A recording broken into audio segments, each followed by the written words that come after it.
Emma Whitmore grabbed a stranger's arm, pulled him close, and kissed him on the cheek in front of 400 people. She had never met him before in her life. He smelled like motor oil and cheap cologne. His hands were calloused. His jacket didn't fit right. And none of that mattered, because the man across the room, the man who had spent the entire evening dismantling her dignity piece by piece, had finally gone silent. But here's what nobody in that ballroom knew. The stranger she grabbed? He was about to change her life in ways she never saw coming. Drop a comment below. What city are you watching from? I want to see how far this story travels. And if you're new here, hit subscribe. You won't want to miss where this one goes. She had not wanted to come tonight. That was the truth Emma Whitmore kept returning to, as her car moved through the Manhattan streets toward the Hargrove Grand Hotel, a building so polished it practically reflected its own importance back at you. Her driver, Marcus, had been with her for 6 years, and he knew better than to make conversation when she had that particular look on her face. The one where her jaw was set just slightly too tight and her eyes weren't actually seeing anything outside the window. 40 minutes, Miss Whitmore, was all he said. I know. She did know. She knew everything about tonight, the layout of the ballroom, the seating arrangements, the donor list, the silent auction items, the name of the charity's executive director, the precise amount her company was contributing. She had reviewed the briefing package 3 times, because that was how Emma operated. She did not walk into rooms unprepared. What she had not prepared for was the name on the guest list that her assistant had buried in the 4th page of attachments, hoping Emma wouldn't notice until it was too late to cancel. Adrian Cole. She had noticed. She had read the name, set the paper down, walked to her kitchen, poured herself a glass of water she didn't drink, and stood there for 3 full minutes staring at the countertop. Then she picked the paper back up, put it in the folder, and said out loud to no one, "Fine." Because she was Emma Whitmore, CEO of Whitmore Capital, 34 years old, featured on the cover of 3 business magazines in the last 2 years. She had built a company from a single idea in a rented office with 1 employee herself, and she had grown it into something that moved markets. She had sat across the table from people who ran governments, and she had not blinked. She could survive one evening with a man she used to love. She told herself that all the way to the hotel. The Hargrove Grand's ballroom was everything money could buy, and everything Emma had learned to be fluent in. Crystal chandeliers, tables dressed in ivory linen, a jazz quartet playing something sophisticated and forgettable in the corner. Everywhere she looked, there were people she recognized: hedge fund managers, city council members, a few celebrities who showed up to charity events the way they showed up to everything else, performing generosity for the cameras. Emma moved through the room the way she always did. Straight spine, controlled smile, handshakes that were firm and brief. She was good at this. She had trained herself to be good at this because the alternative, the version of Emma who used to trip over her words and laugh too loud and trust the wrong people, that woman had gotten her heart destroyed. She wasn't her anymore. The first hour went smoothly. She spoke with the charity director, a warm woman named Patricia, who had the kind of laugh that made you feel better about humanity. She made her rounds. She accepted compliments, questions, and deflected us about her personal life with the efficiency of Sims, who had done it so many times it had become reflexive. And then she felt it. That particular prickling at the back of her neck. The sensation of being watched by someone who wanted her to know they were watching. She turned. Adrian Cole was standing 20 feet away, and he was already smiling at her. He looked exactly the same. That was the worst part. 5 years had done nothing to soften the angles of his face or dim the brightness of that smile that had once made her feel like the most important woman in any room. He was tall, broad-shouldered, dressed in a charcoal suit that probably cost more than most people's monthly rent. His hair was still perfectly styled. His cufflinks caught the light. Beside him was a woman Emma didn't recognize younger, in a red dress, smiling the way women smiled when they were acutely aware they were standing next to someone powerful. Adrian raised his glass slightly in Emma's direction. A toast, or a taunt. With Adrian, those had always been the same thing. Emma turned back to the conversation she'd been having and kept talking. She did not miss a beat. She did not let her smile falter. She was good at this. But her hands, hidden at her sides, had gone cold. She managed another hour before the first real contact. She was standing near the bar, speaking with a real estate developer named Charles Whitfield, when she heard Adrian's voice behind her. Emma. She turned with the kind of practiced neutrality that cost more than she wanted to admit. Adrian. I didn't know you were coming tonight. Of course you did. He smiled like they were old friends sharing a private joke. You review every guest list 3 times. Patricia told me you called personally to confirm these seating arrangements. Of course he had talked to Patricia. Of course. How are you? Emma kept her voice pleasant. Wonderful. He gestured to the woman in the red dress, who had materialized at his side. This is Vanessa. Vanessa, this is Emma Whitmore. We were engaged 3 years ago? No closer to 4 now. The way he said it. Casual. Conversational. Like it was simply a fact about the weather. Vanessa extended her hand. I've heard so much about you. Your company is incredible. Thank you. Adrian talks about you sometimes. Vanessa's smile was completely oblivious to what she was doing. He says you two were very different kinds of people. We were, Emma agreed. I always say, Adrian said, swirling his drink slowly, that some people are built for business and some people are built for living. Emma was always, and I say this with real admiration, built for business. There it was. The comment landed exactly the way he'd designed it to land, wrapped in enough warmth to sound like a compliment, carrying just enough weight underneath to mean something entirely different. You chose your career over us. You chose spreadsheets over love. You are impressive and cold and alone. That's very kind, Emma said evenly. Charles Whitfield, bless him, tried to redirect the conversation toward a construction project downtown. Emma was grateful. She held the conversation for 5 more minutes, excused herself gracefully, and moved toward the far side of the room. She found a quieter corner near the events equipment station, a section of the ballroom that guests rarely drifted toward because it was adjacent to the service entrance. A few long tables had been set up there, holding some of the audiovisual equipment for the evening's presentation. She stood there for a moment, collecting herself. You're fine. You're absolutely fine. He is nothing. He has been nothing for 4 years, and he will continue to be nothing. She believed most of that. You look like someone just told you. The meeting got moved up an hour. Emma turned sharply. There was a man standing a few feet away, half-turned from the equipment table, looking at her with the kind of direct, uncalculated observation that people in her world almost never offered. He was around 30, maybe a year or 2 past it, she wasn't sure. He wasn't wearing a tuxedo. He had on dark slacks, a plain white shirt, and a jacket that was clean but clearly not expensive. His hands were the hands of someone who worked with them. Strong jaw, dark eyes that were calm in the way that calm isn't performed, but just present.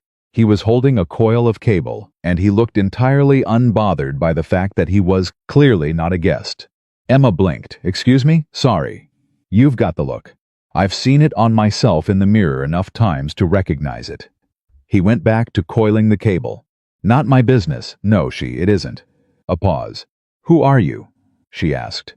Ryan Bennett, I'm with the AV company. We set up the presentation equipment for the evening. He set the cable down and picked up a clipboard. You're Emma Whitmore. You recognized me? I had to review the program. Your name is at the top of the donor list. He checked something on his clipboard. Big contributor tonight. It's a good cause. Yeah. He said it without any particular weight. But somehow, it landed differently than when the people in Tucasos said it. They said it because it was expected. He said it because he had simply decided it was true. Emma looked at him for a moment longer than was probably appropriate. How long have you been doing this, AV work? 3 years. More or less. I also do some construction work, and I drive for a logistics company on weekends. He glanced up briefly. It's a full schedule. That sounds exhausting. It is what it is. There was a simplicity to the way he spoke that was almost jarring. Emma spent her days surrounded by people who carefully constructed every sentence, who weaponized language the way Adrian did, who always meant 3 things at once. This man seemed to simply say the thing he meant and then stop talking. She found it oddly grounding. I should get back to. Emma, Adrian's voice. Again, from somewhere behind her and to the left. She could tell from the tone that he hadn't found her by accident. He had been looking. She stiffened. She did not turn around. Her eyes found Ryan's face, and what happened next was not something she planned or calculated or decided with any part of her rational brain. It was entirely instinct, the desperate, cornered, raw instinct of a woman who had spent 4 years building walls and was now standing in a room where one man could still, somehow make her feel like they were all made of paper. She reached out. She grabbed Ryan Bennett's arm. He went very still. "Please," she said quietly, and she meant it. The way drowning people mean the word. Help, not as a request, but as something more fundamental than that. "Please. Just pretend. For a few minutes. Just stand here with me and pretend." He looked at her hand on his arm. He looked at her face. And whatever he saw there, whatever it was in her expressions that she wasn't managing to control in that particular moment, made him set his clipboard down. "Okay," he said. Adrian arrived with Vanessa trailing slightly behind him and the easy, unhurried confidence of a man who had never once worried about whether he belonged somewhere. "There you are." He looked at Emma first, then shifted his gaze to Ryan with the particular brand of leisurely assessment that powerful men use to communicate that they are performing an assessment at all. "I didn't realize you were with someone." Emma felt Ryan shift slightly beside her. "Closer. Ryan, this is Adrian Cole." "Adrian. This is Ryan." Adrian extended his hand with a smile that didn't reach his eyes. Ryan shook it. "And what do you do, Ryan?" Adrian asked. The question was a social formality, dressed up as a landmine. "A few different things," Ryan said. "Currently, I'm here for the equipment setup." Adrian paused. Just a beat. Then laughed the kind of laugh that men like him deploy to make other people feel the difference in altitude between them. "The equipment setup." "Right." He looked at Emma. "Broad social circle you've got these days." "I've always valued people over credentials," Emma said. "Of course." Adrian's smile sharpened slightly at the edges. "Though I have to say, Emma, a boyfriend. I mean, really. After everything you always said about not having time." "I made time," Emma said. "For relationships. For anything outside of work." He gestured between her and Ryan with his drink hand. A casual sweep that managed to be dismissive. "This is real? You two are actually—" "Yes." Emma's voice was flat and certain. Vanessa touched Adrian's arm. "Adrian, I'm just asking." He spread his hands. "Performance of innocence. Emma and I were engaged. I think I'm entitled to at least a little curiosity about who she's moved on with." Ryan spoke then. Not loudly. Not with any particular sharpness. Just with the steady clarity of a man who has had enough conversations in his life that required real things to be said. And so the performance of it held no particular appeal for him. "She was here 2 hours before the event started," Ryan said. Everyone went quiet. He continued, the same even tone, looking at Adrian without hostility, but also without any desire to make the man comfortable. "I was setting up equipment in the main hall when she arrived. She found a problem with the audio-visual configuration for the keynote presentation. She didn't call anyone. She didn't make it anyone else's problem. She figured out what needed to be fixed, told me what the solution was, and then she went and helped the catering team rearrange the hors d'oeuvre station because 2 of their people had called in sick." He paused. "This room works tonight because she made it work. Most people in here have no idea, including, apparently." The silence stretched. Vanessa looked at Adrian. Adrian looked at Emma. Emma looked at Ryan. She could not have described, in that moment, what was happening in her chest. It was not the relief of having been defended. It was something more disorienting than that. It was the sensation of being seen, not the version of herself that she presented to boardrooms and magazine profiles, but the actual woman who had shown up 2 hours early because she cared too much to things go wrong, who couldn't watch a problem without solving it, who gave things she didn't have to give because the alternative was not giving, and that was not something she knew how to do. Someone had watched that and remembered it and said it out loud. Adrian set his jaw. The smile had gone now fully. "Well," he said, "how noble." He walked away. Vanessa gave Emma a small, uncertain glance and followed. The evening continued. Emma stayed near the equipment area longer than she should have. Ryan finished his work. checked items off his clipboard. And at one point, Emma handed him a water bottle from the service table without really thinking about it, and he took it without really thinking about it either. And they stood side by side, not talking for a while. And that silence was the most comfortable Emma had felt all evening. She learned things in pieces, The way you learn things when you're not trying to gather information, but it just arrives naturally, because two people are occupying the same space. He had a daughter, 8 years old, named Lily. She wanted me to bring her tonight, he said at one point. I told her it was a grown-up event. She informed me that she is essentially a grown-up. How did you respond to that? I said, if she could explain to me the difference between an operating budget and a capital budget, she could come to any event she wanted. Did she? Ryan looked at her with something that was almost a smile. She looked it up. Got 3 of the 4 distinctions right. What did you do? I got her a milkshake and we negotiated a compromise about next time. He paused. She's very good at negotiations. Emma realized she was smiling. Actually smiling. The kind that arrived without her managing it. What's her name again? Lily? Lily Marie Bennett. He said it the way fathers say their children's full names with a weight that is not burden but anchor. She's the best thing I've ever done. Emma heard something underneath those words that she recognized, not because she had experienced it herself, but because she had spent enough years studying human beings to understand the shape of a specific kind of love, the kind that has survived loss, that has been tested by the worst thing and come out the other side, not destroyed but clarified, made more certain of itself by the very fact of having been threatened. Her mother? Emma asked. She wasn't sure why she asked it. It wasn't her business. But Ryan didn't seem to find the question intrusive. Passed away 3 years ago. Breast cancer. He said it without performance, not deflecting, not crumbling, just stating a fact that lived inside him the way all permanent things live, not on the surface but deep and constant. Lily was 5. Old enough to understand something terrible had happened. Young enough that, well, you do what you can, I'm sorry, thank you. He looked at her briefly. I've learned you just keep moving. What else do you do?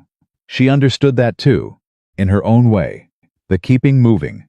The making yourself a machine, because the machine doesn't stop, doesn't feel the cold, doesn't feel anything that would slow it down. She'd done it for different reasons, but she'd done it. Around 9:30, Emma's phone buzzed with a message from her assistant. Board of Directors group chat is active. Someone's been talking. She excused herself and stepped out to a quiet alcove off the main hall. She scrolled quickly through the messages. 3 board members were sharing something, an article.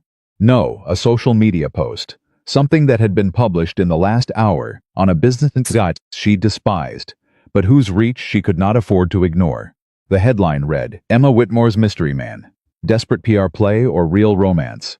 Her stomach dropped. The post had a photo taken from across the ballroom.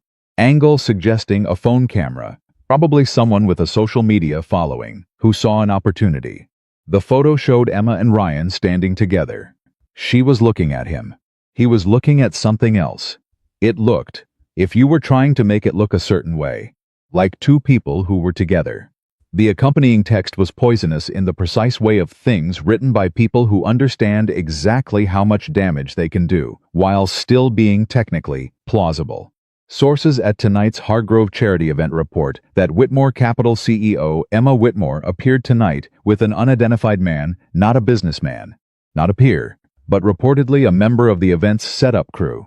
Attendees note the pairing seemed staged, with some suggesting Whitmore may be attempting to rehabilitate a cold, unapproachable image in the wake of recent board tensions by manufacturing a more relatable personal life. She put her phone in her clutch. She breathed. She was not going to let this ruin her evening.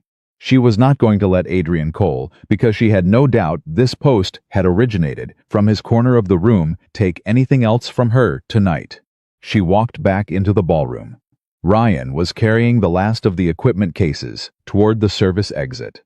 His jacket was off. He had the focused, unhurried efficiency of someone who has done physical work long enough that it is simply the grammar of his body. He looked up when he saw her. Everything okay?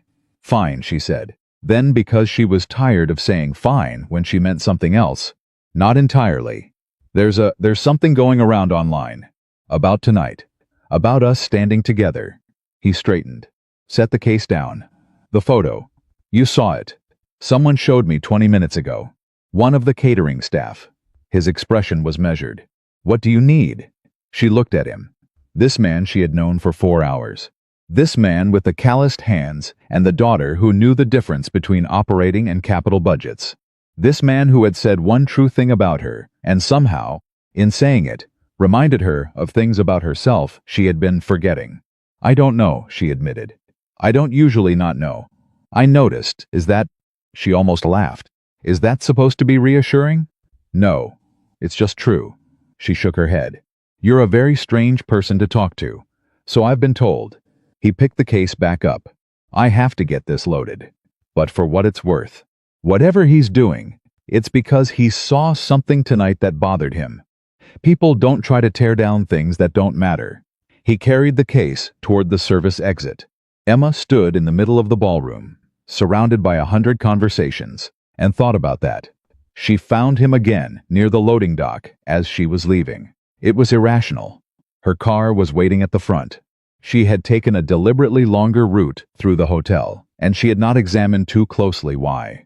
He was finishing loading the last of the equipment into a van. He had his jacket back on. The night air had the particular quality of a Manhattan autumn, sharp and clean, and carrying the sounds of the city from the distance. I should have said thank you, Emma said. Properly. Not just handed you a water bottle. He turned, leaned against the van, arms crossing loosely. You don't owe me anything. You defended me in front of a room full of people who know my name. That wasn't nothing. I just said what I saw. Most people wouldn't have. He was quiet for a moment. The way he talked to you. That tone. Like he was doing you a favor by paying attention to you. He shook his head slightly. I've seen that before. You learn what it looks like. Where have you seen it? A pause. People talk to my wife that way sometimes. After she got sick. Like illness was a personal failing, and she should have the grace to feel apologetic about it. Something moved briefly across his face, not grief exactly, but the aftermath of grief. The sediment it leaves. It makes me angry. Still, on her behalf. I'm sorry, she said again. And this time, it meant more than it had the first time. Yeah. He pushed off from the van. You should go. Your driver's probably waiting. He is. She didn't move. Can I ask you something? You can ask. Why did you say yes? When I grabbed your arm and asked you to, why didn't you just say no? Walk away? He thought about it for a moment, with the kind of actual thought that the question deserved. Not the automatic reassurance that most people would have offered. You had the look, he said finally. What look? The one I told you about. When I first saw you before everything. The one I know from the mirror. He met her eyes. The one that says you're fine but you're not, and you've been fine.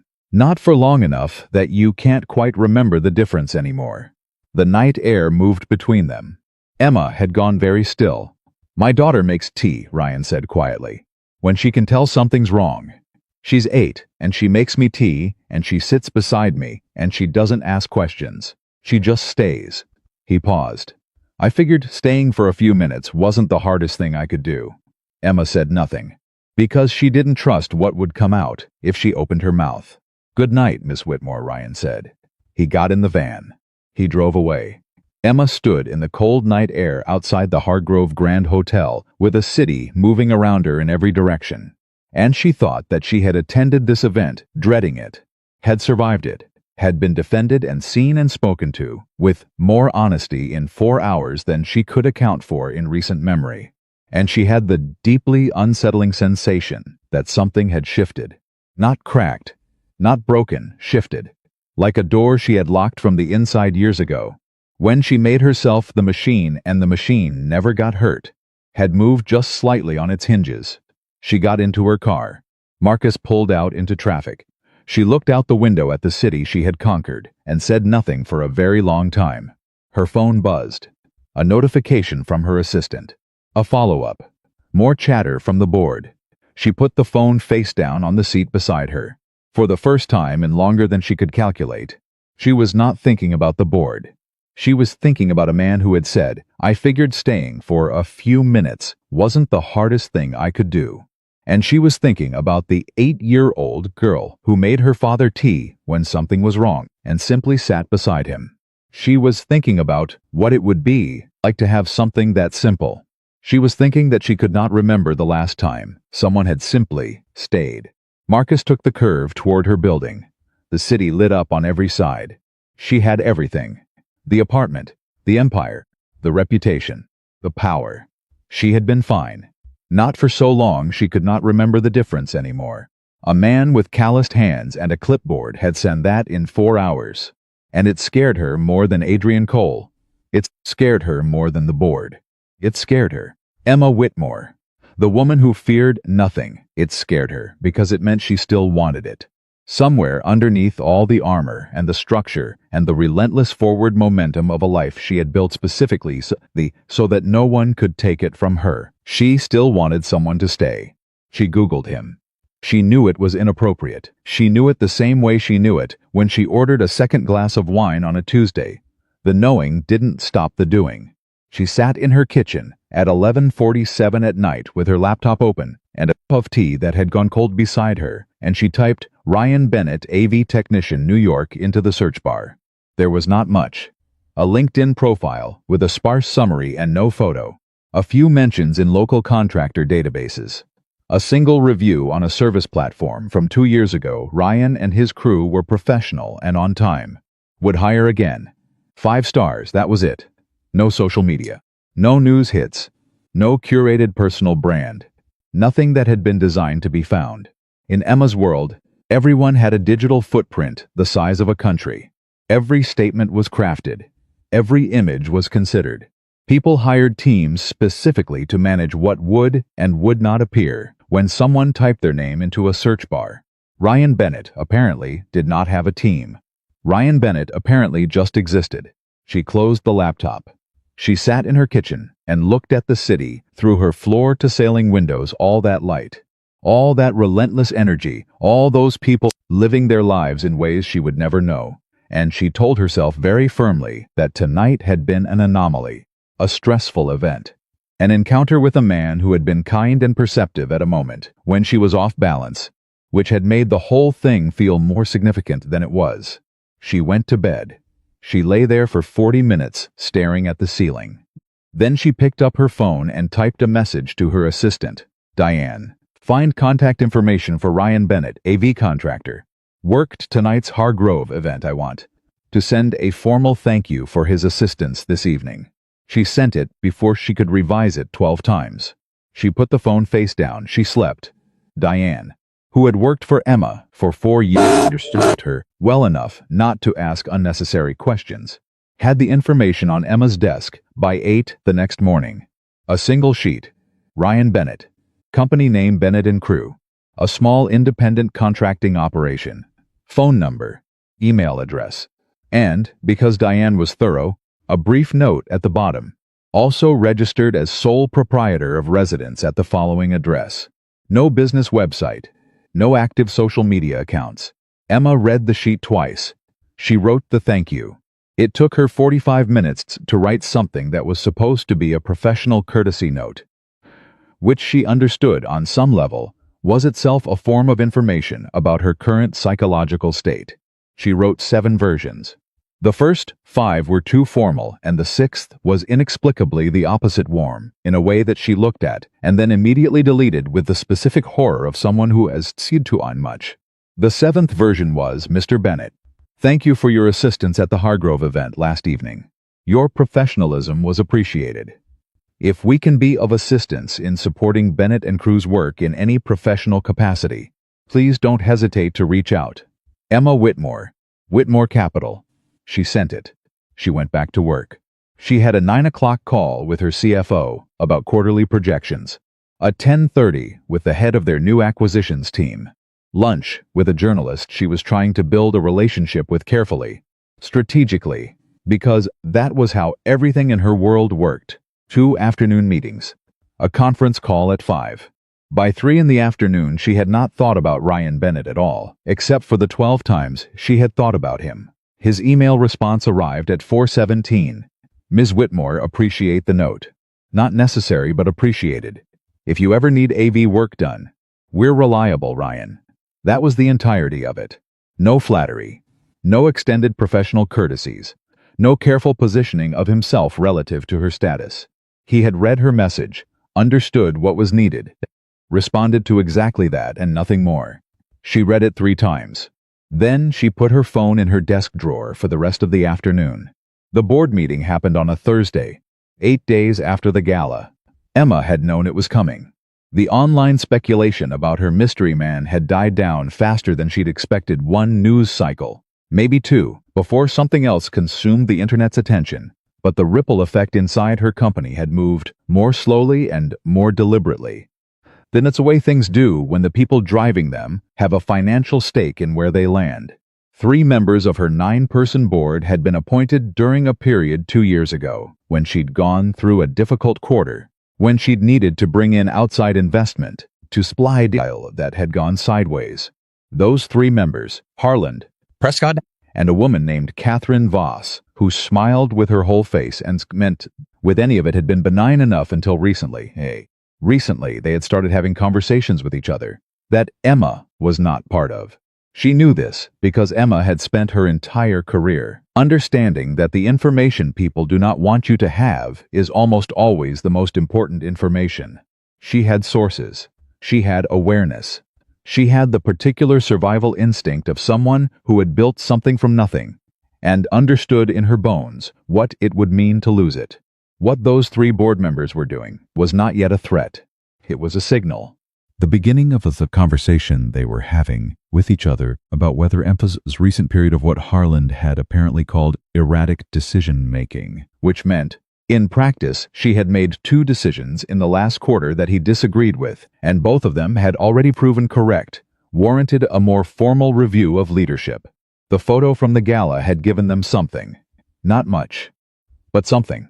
She walked into the board meeting that Thursday with every piece of data she had on the table, every number prepared, every answer preloaded. She had done this before. She would do it again. She was ready. What she was not ready for was Harland opening the meeting, not with the quarterly report, but with, "Emma, I think we need to address the optics concern before we get into numbers." She set her pen down. "I'd like to hear what the concern is, specifically." Harland was 62. Silver-haired, the kind of man who had been in rooms like this for so long that he had confused familiarity with authority. He laced his fingers together on the table. The event last week, the photograph, the online coverage, there's a perception building. A perception built on a single photo taken without context, and a social media post from a site that covered a celebrity's 3rd divorce last Tuesday, Emma said. "I'd like us to be specific about what we're treating as legitimate concern here." "It raises questions," Catherine Voss said, in that pleasant, hollow voice she used for everything. "About judgment. About who has access to you personally and professionally. A man I met at an event has access to me? That's the concern? He's not in your circle." Emma. Prescott, the 3rd one, saying the quiet part slightly louder than the others usually did. The optics of the CEO of a company, this size appearing to have a relationship with someone who was theirs as hired labor. He was there as a professional contractor, doing skilled work for the event. And my personal relationships, she kept her voice level with the specific effort of keeping a very heavy thing from moving, are not items on any board agenda. They are when they affect the company's reputation. The room was quiet. Emma looked at each of them in turn. The 6 board members who had not spoken. The 3 who had. She had built this company. She had sat in rooms with people who tried to take things from her before, and she had not let them. But she also understood with the cold, clear, analytical part of her brain that never fully went offline that this was not actually about a photograph. This was about the 2 decisions Harland had disagreed with. This was about the fact that she had been right, and he had been wrong, and he had been waiting for the right lever to pull. The photograph was the lever. "I'd like to table the optics discussion," Emma said, "and move to the quarterly numbers, which I believe will make the question of my decision-making extremely straightforward." They moved on. She won the meeting the way she always won things with data. with preparation, with the sheer grinding competence that she had spent a decade building. By the end, even Harland was nodding at the projections. But she drove home that night, knowing the lever was still there, and that he would try it again. She was standing in her office at 8 the next morning, trying to work through a response strategy, when her phone rang. She didn't recognize the number. She almost didn't answer. But something instinct, the particular texture of the number itself, some combination of these made her pick up. Miss Whitmore? She knew the voice. She didn't know how she knew it so quickly, given that she had heard it for only a few hours total, across a single evening. Mr. Bennett. A brief pause on his end. I wasn't sure you'd pick up. Unknown number, I almost didn't. She sat down. Is everything all right? Yeah. Another pause. And she could hear something in the background, a low ambient sound she couldn't immediately place. I saw the article this morning. The new one. On the business site. She closed her eyes briefly. She had seen it. She had seen it at 6:15 a.m. and had spent the time between then and now deciding how to respond to it. The headline had been worse than the first one. Whitmore Capital CEO. Love struck or losing focus. A full piece this time. Not just a social post. With unnamed sources, she knew exactly whose sources they were raising questions about her personal judgment and its implications for the company's leadership. I'm aware of it, she said. I'm sorry, his voice was direct. Straightforward in a way that did not hedge or qualify itself. I didn't when you asked me to stand with you at the event. I didn't think, you don't need to apologize, you didn't write it. No. But I'm the reason the photo exists. That's not, she stopped. Because the truth was more complicated than denial. He wasn't wrong, exactly. If she hadn't grabbed his arm, there would be no photo. If there was no photo, Harland would have had to find a different lever. Maybe he would have, eventually. But this particular lever existed because of that particular night. Is it causing real problems? Ryan asked. She thought about honesty versus the version of honesty that was easier to carry. She chose the real kind. It's being used by people who were looking for something to use, she said. So yes, it's a problem. He was quiet for a moment. What can I do? She almost said nothing. It was her default. The machine's answer. You don't involve other people in your problems. You solve your problems, and you keep moving. But he had already asked, and he had called specifically to ask. And she was tired, in a way she hadn't fully admitted to herself, until that moment, of the machine's answer. I don't know yet, she said. But thank you for calling. Sure, he paused. Lily made me call, actually.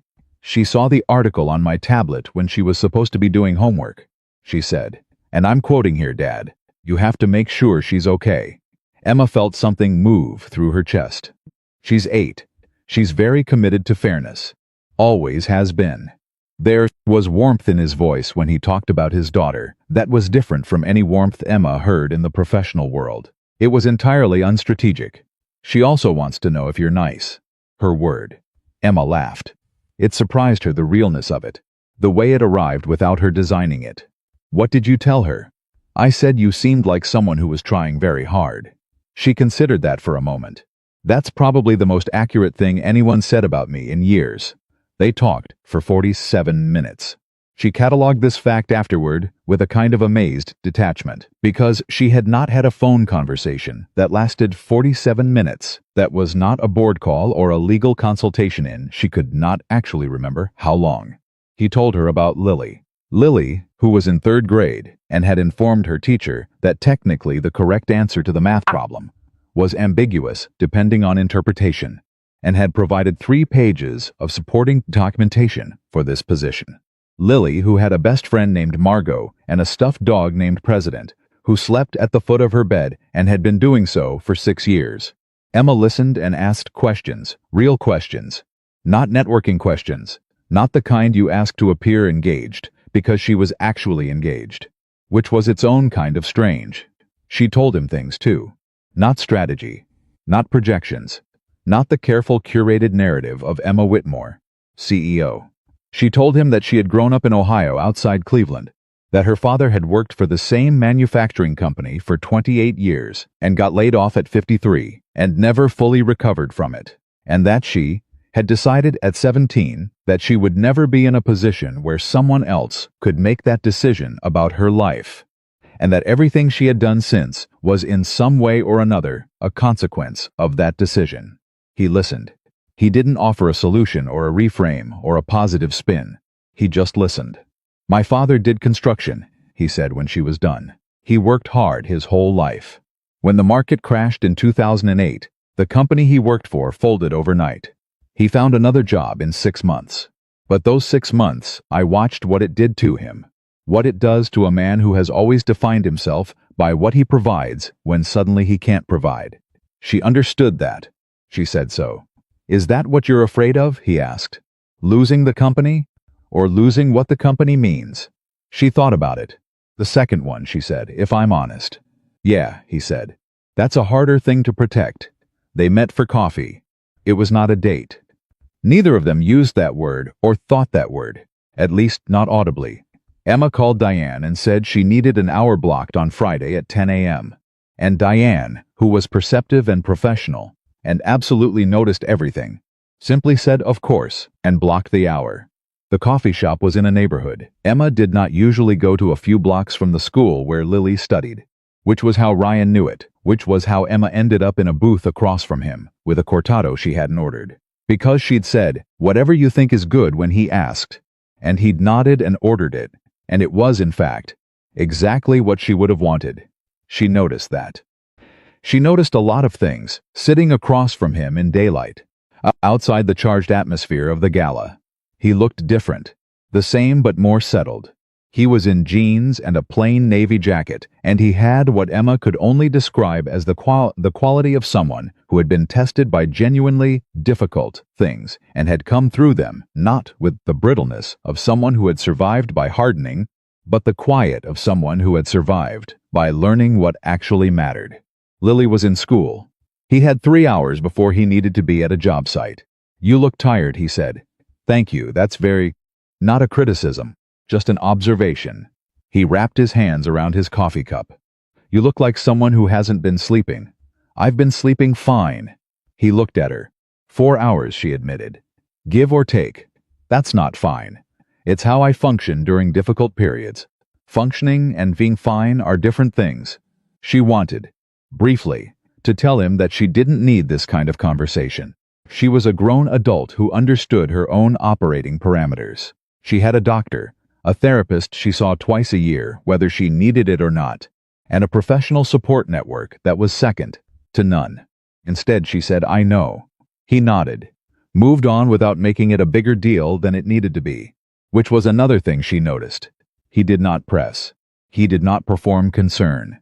He stated a thing and let it live in the space between them, and then he moved forward. "Tell me what's actually happening." Not the PR version. Emma looked at him across the table. The coffee shop was busy. The kind of busy that creates its own privacy, everyone absorbed in their own worlds. The noise level just high enough to make the conversation at their table the most present thing, she told him. The board situation, Harland and the lever, the way the photograph had been used as a mechanism for something that had been waiting for a mechanism. She was precise and factual about it, and she watched him track the information without being overwhelmed by the complexity of it. When she finished, he said, "So one person is using your character against you because he can't argue with your results." She blinked. She had described a multi-layered corporate governance situation involving significant financial stakes, and what he had delivered back was an 8-word summary that was entirely accurate. Essentially, she said, "And the solution is what? Wait him out, or give him something else to focus on. A big enough win that the character question becomes irrelevant, which I have one potentially. An acquisition we're close on. If it closes the way I believe it will, the numbers will make every other conversation moot. But it hasn't closed yet." "No." "So in the meantime, he keeps pulling the lever." In the meantime, she agreed. He thought about it. She found herself watching him think the way something concentrated and worked behind his eyes without any of the performance of considering. "Do you have anyone in your corner?" he asked. "On the board. Someone who's not Harland." 3 people. Solidly. 2 others who are persuadable. "So you have the votes if it comes to it." "If it comes to it." The goal is not to let it come to it. Why? Because, Emma said, if it comes to a formal vote, it means the story has become about that. And I don't want the story to be about whether my board has confidence in me. I want the story to be about results. That's where I'm strongest. He looked at her for a moment. You think about everything in terms of the story. I think about everything in terms of how it's perceived. Yes. Is that he stopped? Started again. Is that ever exhausting? Caring that much about the story? She looked down at her coffee. Constantly, she said quietly. But the alternative is not caring. And the alternative has consequences I've already lived through once. He didn't ask what the consequences were. She thought he understood. What would help? He asked instead. Right now, practically. What would take the most pressure off? She appreciated the directness of the question. Not how are you feeling about all this, the therapeutic question. The kind that required her to excavate things she did not have time to excavate. Just, what's the most useful next thing? The acquisition closing. My CFO is on it, it's close. She picked up her cup. And honestly, people I trust not performing their trust. Just actually having it. He nodded slowly. He stopped. She looked at him. This is going to sound. He made a small, wry expression that was not quite a smile. This is probably exactly the wrong thing to offer, given that we've now been in a situation where someone already decided what we were, before we decided anything ourselves. She waited. Lily has a school thing next weekend. A science fair she's been working on for 2 months. I've got to be there, obviously. He turned the coffee cup in his hands. She's been asking about you. Since I told her I called.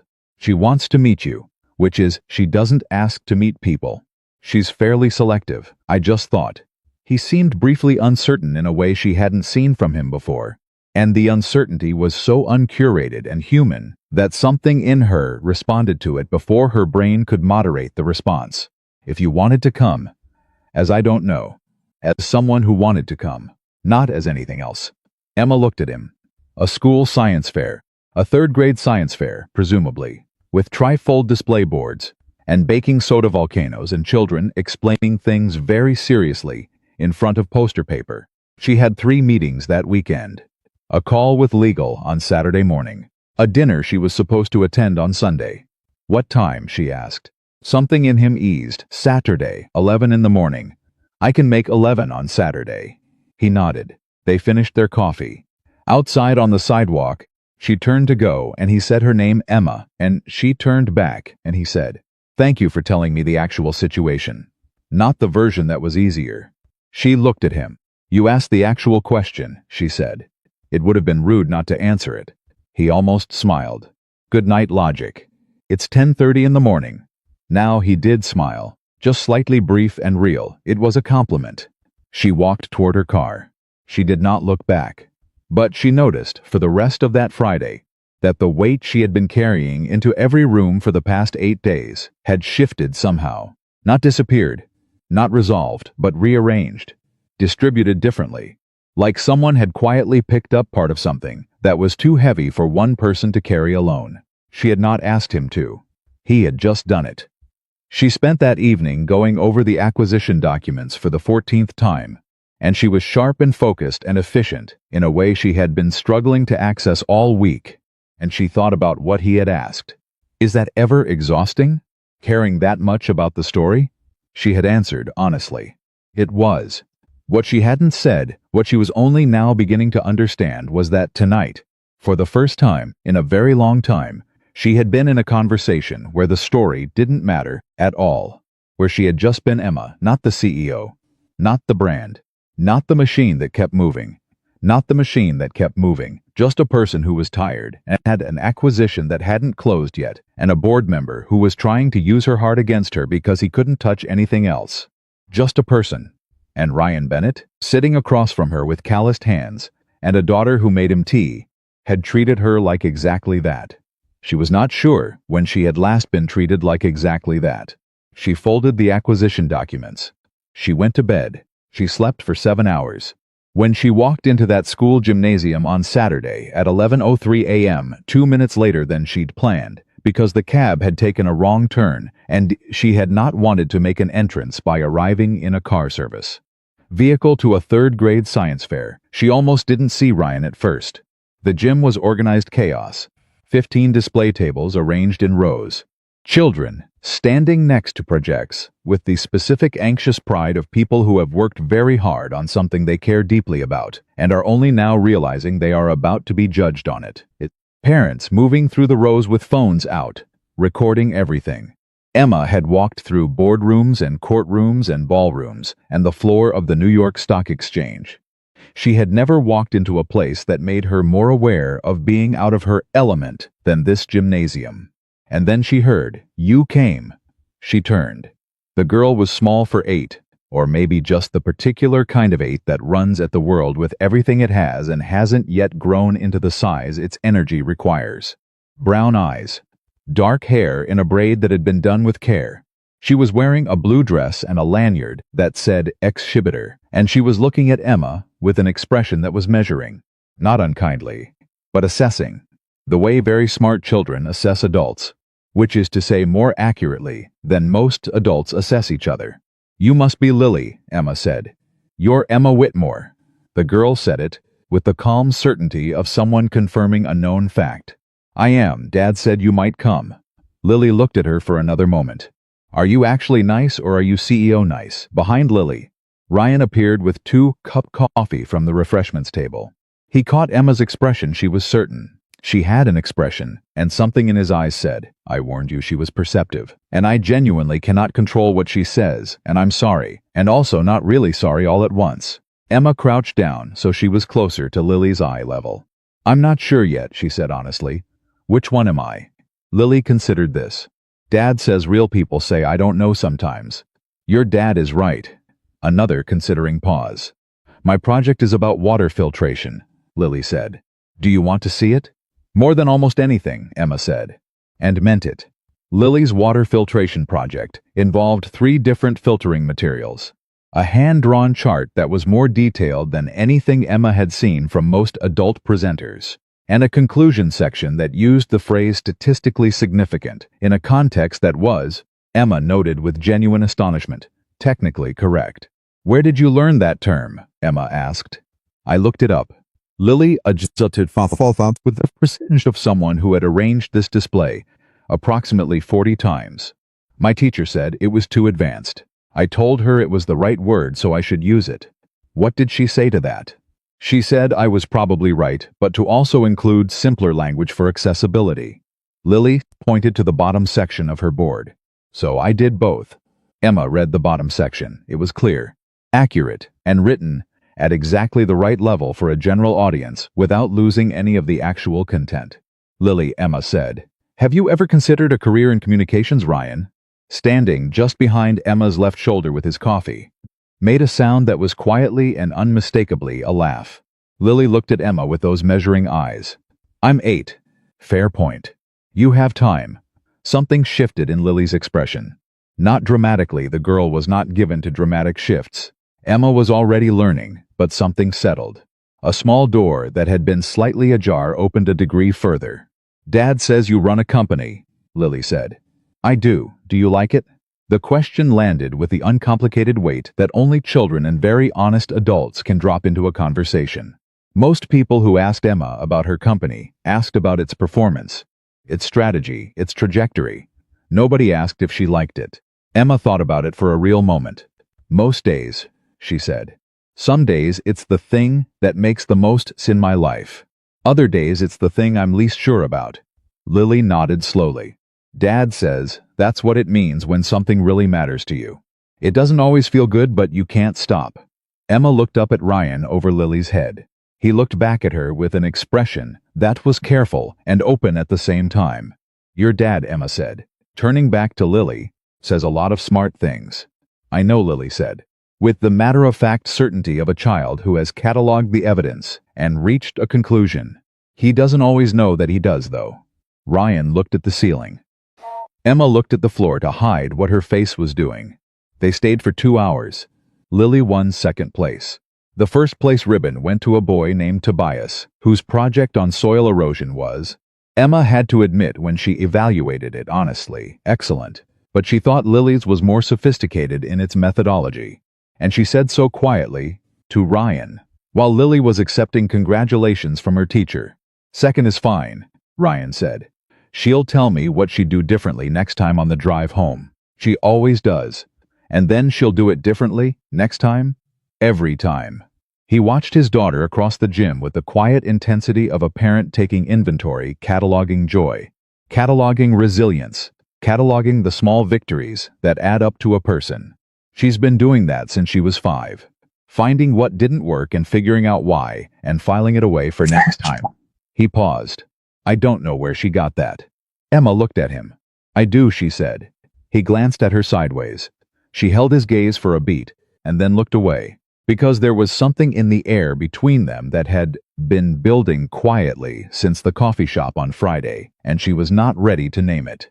She was not sure she knew how to name it without the language she'd learned from the world. She came from the language of strategy and positioning and cost-benefit analysis, and she understood instinctively that using that language here would be like using a hammer on something that records a surgeon's hands. So she let it be unnamed, for now. The acquisition closed on a Tuesday, 3 weeks after the science fair. Emma found out at 7:14 in the morning when her CFO called, and the relief that moved through her was so physical that she had to sit down. She sat on the edge of her bed in her apartment, phone in one hand, and felt the specific exhaustion of someone who has been holding something very heavy for a very long time and has finally been allowed to set it down. It was a clean close, better terms than projected. The numbers, when she ran them through the implications for the quarterly report, would be decisive. Harland would have nothing. She called her CFO back, then her legal team, then her head of communications to get ahead of the announcement. At 9:15 she sent a text to Ryan. It closed. "The acquisition. The one I told you about." She wasn't sure why she texted him before calling any of the other people she should logically have called first. She noted this fact, set it aside, and waited. His response came 4 minutes later. "Good.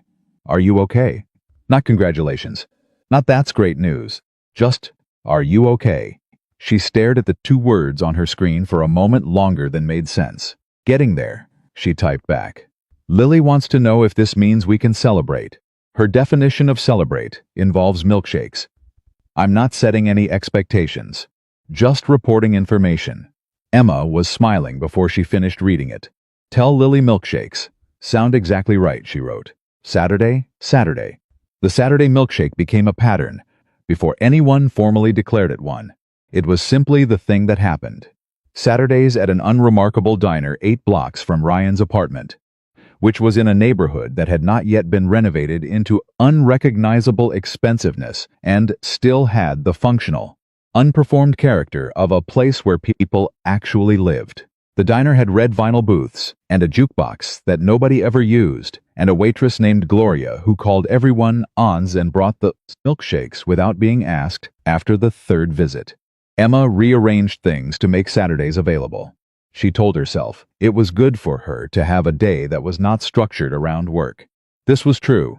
It was also not the entire truth, and she was aware of both facts simultaneously. Lily was the axis around which those mornings turned. She had projects, always projects, presented with the focused seriousness of a person who understood that her ideas deserved to be taken seriously, and so presented them as though they were. She had opinions about books she was reading, questions about how companies worked, updates on the ongoing social negotiations of 3rd grade that she described with the analytical remove of someone filing a report. Emma loved it. She did not use that word, even in her own head, but it was the word. She loved watching this small, precise, entirely herself child engage with the world. She loved the way Lily made her feel like the information in her brain was useful outside of a boardroom context. She loved, in a specific and aching way she couldn't quite look at directly, what it felt like to be included. In between the milkshakes and Lily's projects, there was Ryan. Ryan, who asked her questions about her week that were not polite questions but actual questions.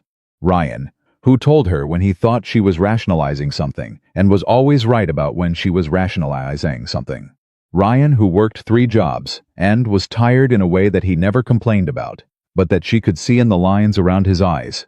in the set of his shoulders on the days he'd had a long week, and who, on those days, let her talk more, and listened in the particular way of someone who is grateful to receive instead of give for a few hours. She started to understand his rhythms. The weeks when the construction work was heavy. The weeks when Lily had something at school that required extra preparation. The particular quiet he went into sometimes when she could tell he was thinking about Sarah, his wife, whose name Emma knew now, whose name she had learned carefully, as something to hold with both hands. She never asked. He offered, sometimes in the way of someone who is learning that speaking about a lost person keeps them present in the right way. Sarah had been funny. Sarah had made the best breakfast food of anyone Ryan had ever met, and had refused to cook anything else. So, for the 3 years they were married, they had eaten breakfast food for dinner, approximately twice a week. Sarah had laughed loudly in movie theaters and hadn't cared who heard. Lily had her mother's laugh. Ryan said this once, on a Saturday that had stretched past milkshakes into an afternoon walk, because Lily had announced she needed to see the park, and Emma had heard it and known immediately that it was one of the truest and most tender things she had ever been allowed to hear. She reached for his hand. She didn't think about it. She just did it. He looked down at their hands, then at her. She started to pull her hand back, and he held on. They walked the rest of the way to the park holding hands, and Lily ran ahead, and then back, and then ahead again with the infinite energy of a child on a Saturday.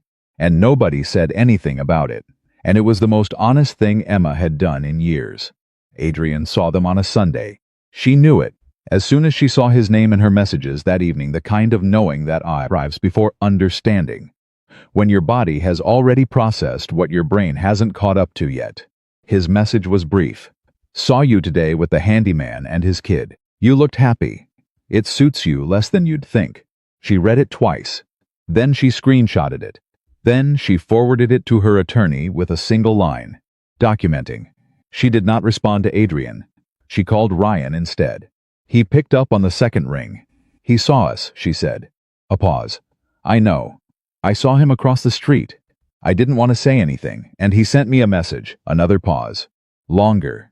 She could hear something shift in the quality of his silence, not alarm, not panic, but the specific tension of a man who has learned to stay calm in difficult moments. Because the alternative is unavailable to him. Because he has a daughter, and the daughter needs him to be the steady thing. What did it say? She read it to him, okay.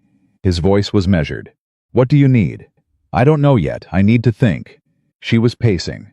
She realized. Something she did not usually do, something the machine's discipline generally prevented. He's not going to let this go. That message isn't about me looking happy.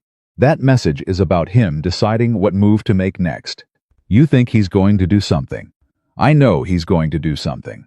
The question is what and when. Ryan was quiet for a moment. Emma. Yeah. Whatever he does, that doesn't change what this is. She stopped pacing. She stood in the middle of her apartment. City lights coming through the floor-to-ceiling windows. And those 5 words landed in her the way certain true things land. Not softly but squarely, taking up exactly the space they deserved. That doesn't change what this is. She hadn't named what this was. She had been carefully, deliberately not naming it. But he had said the word is, and he had said it like a thing that already existed. Not a thing being considered or evaluated or strategically approached. Ryan, I'm not trying to make this harder, he said. I just want you to know. Whatever he does, whatever story he tries to tell about this, I know what I've been doing on Saturday mornings, and it's not complicated. She sat down on her couch. It might get complicated, she said. He has reach. He has connections. If he decides to make this a public thing, it could. I understand that. The board situation isn't fully resolved. Harland is looking for Emma. His voice was very calm. I understand the risks. I lived my whole adult life building things that mattered and watching outside forces try to take them down. I'm not unaware of how this works. She thought about his wife, about what it meant to have built a life and then watched a disease that didn't care about plans or merit or effort come and take the person at the center of it, about what it meant to get up anyway, to keep working 3 jobs and packing lunches and making sure Lily had everything she needed and still somehow. In the middle of all of that, have enough left to reach back to a woman who grabbed your arm at a charity event because she was drowning. She thought about what kind of person does that. "I'm scared," she said. She had not said those two words to another human being in so long that they felt foreign in her mouth, strange and necessary, like a language she'd once been fluent in and had let atrophy from disuse. Of him, of this, of whatever this is. She stopped, tried again. "I built everything I have by not needing things I didn't have. By being enough on my own. By making the machine good enough that the machine didn't need." She couldn't finish it. "Didn't need people," he said. Not a question. Didn't need to depend on people. She pressed her hand against her sternum without meaning to. Because depending on people is how you get left. Depending on people is how everything you've built becomes hostage to someone else's choices. The silence on the other end of the line was not empty. It was the silence of someone who was listening with their whole self. "Adrian," she said, "he didn't leave because I worked too much. That's the story he tells. He left because I was afraid to need him, and he was afraid to stay for someone who wouldn't show him they needed him. And we were both too broken in our own ways, and we took it out on each other, and then he left and I decided he was right about me. He wasn't right about you. You've known me for 6 weeks. I know. And he wasn't right about you." She laughed, very quietly, the kind of laugh that is on the edge of something else. "You can't possibly know that. I watched you crouch down to Lily's eye level and answer her CEO nice question. Honestly," he said. "I watched you spend 40 minutes reading her water filtration report and ask real questions about her methodology. I watched you rearrange your Saturday schedule for the last month and never once make any of us feel like we were something you were fitting in." He paused. "A person who can't let people in doesn't do those things." She pressed her lips together. "She asked me," Emma said finally quietly. "Lily, 2 weeks ago. She asked me if I was going to keep coming on Saturdays. I didn't know she asked that. I told her I planned to." Emma's voice had gone soft. She said good. And then she went back to explaining her project, like she hadn't just said the most important thing I'd heard all month. Ryan was quiet for a long moment. "She doesn't ask that about people," he said. "She's never asked that, I know," Emma said. "I could tell." Adrian moved on a Wednesday. He went broader than Emma had expected, which was a tactical error on his part. She recognized immediately, because broad moves have more surface area to defend, and more angles from which they can be attacked. He had clearly expected her to be rattled enough by his message that she would be playing defense. But she had spent the 5 days since that message preparing for exactly this. And she was not playing defense. The piece ran in a financial news outlet, not the gossip site this time. A genuine business publication, which meant he had sources with more credibility than a social media account, and had taken longer to set this in motion than she'd realized. The headline was, "Whitmore Capital's CEO, Distraction or Deliberate? Sources question focus amid personal entanglement." The piece was careful. It said very little directly, but implied a great deal, the kind of writing that is designed to make accusations without being legally actionable. It described Emma's increasingly public relationship with an outside contractor in language that was simultaneously neutral and pointed. It quoted unnamed board sources, raising concerns about personal judgment affecting professional priorities. It described Ryan without naming him in ways that were not insulting on their face but were constructed to make the comparison to Emma's status as pointed as possible. Emma read it at 6 a.m. Then she made 4 phone calls. The first was to her attorney. The second was to her communications team. The third was to the journalist she had been carefully building a relationship with for 6 months, the one who had been waiting for the kind of access that Emma had been slowly, strategically making available, who listened to Sine. That and said, "I'll have something ready by end of day." The fourth call was to Ryan. "It's out," she said when he picked up. "I saw it." His voice was steady. "Are you okay?" "I'm operational," she said, and then, because she had been practicing this, "And I'm okay." "Both." "What are you doing?" "I'm doing what I do." She was moving through her apartment, coffee in hand, mind running at the specific high speed of a person who has prepared for something and is now executing. "I'm going to answer it. Directly. Not defensively, that's the trap. I'm going to answer it by making the story about what it's actually about. Which is what? A man who is angry that I've moved forward, she said, and results that speak for themselves. A pause. Emma. Yeah. He's going to come after me too. Probably by name this time, I know. She set her coffee down. And I want you to know, if that happens, if this becomes something that affects your business, your reputation, I will fix it. I will make it right. That's not what I'm calling your attention to it for. I know that too. I'm telling you because I want you to know that it doesn't change anything on my side. Whatever he does, it doesn't change what I'm doing on Saturday mornings, and it doesn't change. He stopped briefly. It doesn't change how I feel about any of this. She closed her eyes. Ryan, yeah. We haven't actually said what this is. No, we should probably do that. Probably. A beat. Not on the phone. No, she agreed. Not on the phone. The interview with the journalist ran that Friday. Emma had done it Thursday afternoon in her office. On the record. She had not hidden from the article. She had not issued a corporate statement full of careful language that said nothing. She had sat across from a journalist she had cultivated precisely for a moment like this, and she had been by her standards, which were rigorous, honest. She talked about Whitmore Capital. She talked about the acquisition. She talked about numbers that were, on their face, unimpeachable. And then the journalist asked, gently, about the other aspects of the coverage. And Emma said, I have been publicly accused, in barely veiled terms, of being distracted from my company by a personal relationship. I want to address that directly. She had paused, and this part she had not scripted. She had written a version and thrown it away because scripted truth sounds like managed truth. The man referenced in that coverage is someone I respect. He works harder than almost anyone I know. He's raising a daughter who is going to be extraordinary. And he treats all people with the kind of basic dignity that I find to be genuinely rare. That is what I have observed. Now, I ran a company that grew 14% last quarter and closed a major acquisition this week that will position us for the strongest year in our history. I would like someone to explain to me what it is, specifically, about my recent performance that looks like distraction. The journalist had published it nearly verbatim. The response was not uniformly positive. It never was. But the narrative had shifted, and the places where it had shifted were the places that mattered. Emma was in her office Saturday morning, preparing for a meeting, when her phone buzzed. Ryan, we saw the interview. Lily says good job, her words. Emma laughed. Tell Lily thank you, and that her endorsement is the one I care about most. A pause.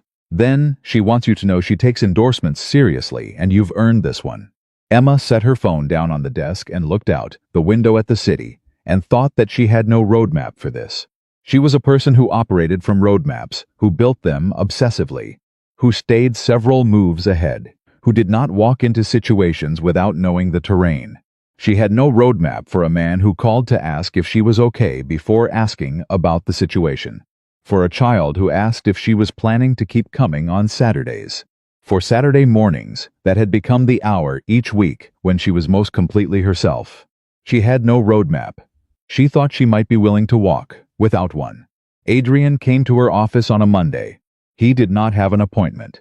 He had never needed one before, in another life, and he arrived apparently operating under the assumption that this was still true. He told Emma's assistant, a young man named Carlos, who was formidably competent and entirely immune to being charmed, that he needed 5 minutes with Ms. Whitmore. Carlos called Emma. Emma said, "Send him in, and stay at your desk." Adrian walked into her office, and she looked at him across, with a specific, clear-eyed vision of a person who has finished grieving something and arrived on the other side of it. He looked, she thought, tired, in a way that his suit was not quite covering. "You shouldn't have done the interview," he said. She gestured to the chair across from her desk. He sat. "You should have led with that," she said. "Not hello, just directly to the part where you tell me what I should have done." "Emma, why are you here?" "Adrian?"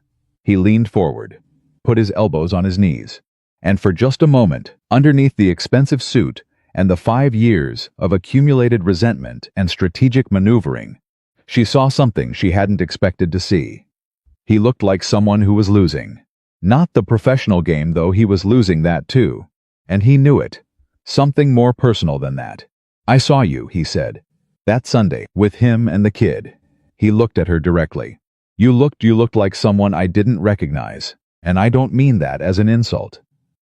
He stopped. I mean you looked like someone I'd been trying to convince myself you couldn't be. Emma said nothing. I told myself you didn't have that in you, he continued. Because if you didn't have it in you, then what we had made sense as an ending. It was just incompatibility. You were too driven. I was too human. It wasn't going to work. He paused. But if you have it in you, and it just wasn't with me, then it was a different kind of failure, Emma said quietly. He looked at her. Yes. She absorbed that. She had thought this conversation would feel like winning. It did not feel like winning. It felt like something considerably more complicated than that, the specific sadness of understanding a painful thing clearly, finally, without the comfort of a simple narrative. I'm sorry for the article, he said. And the board, I didn't go to Harlan directly. But I know who did, and I made it easier for them. I know that. Yes, Emma said. He stood up. He looked at her one more time, not the look of someone performing, not the look of someone calculating, just the look of a person who is attempting honesty and finding it harder than he expected. Is he good to you, he asked. Emma held his gaze.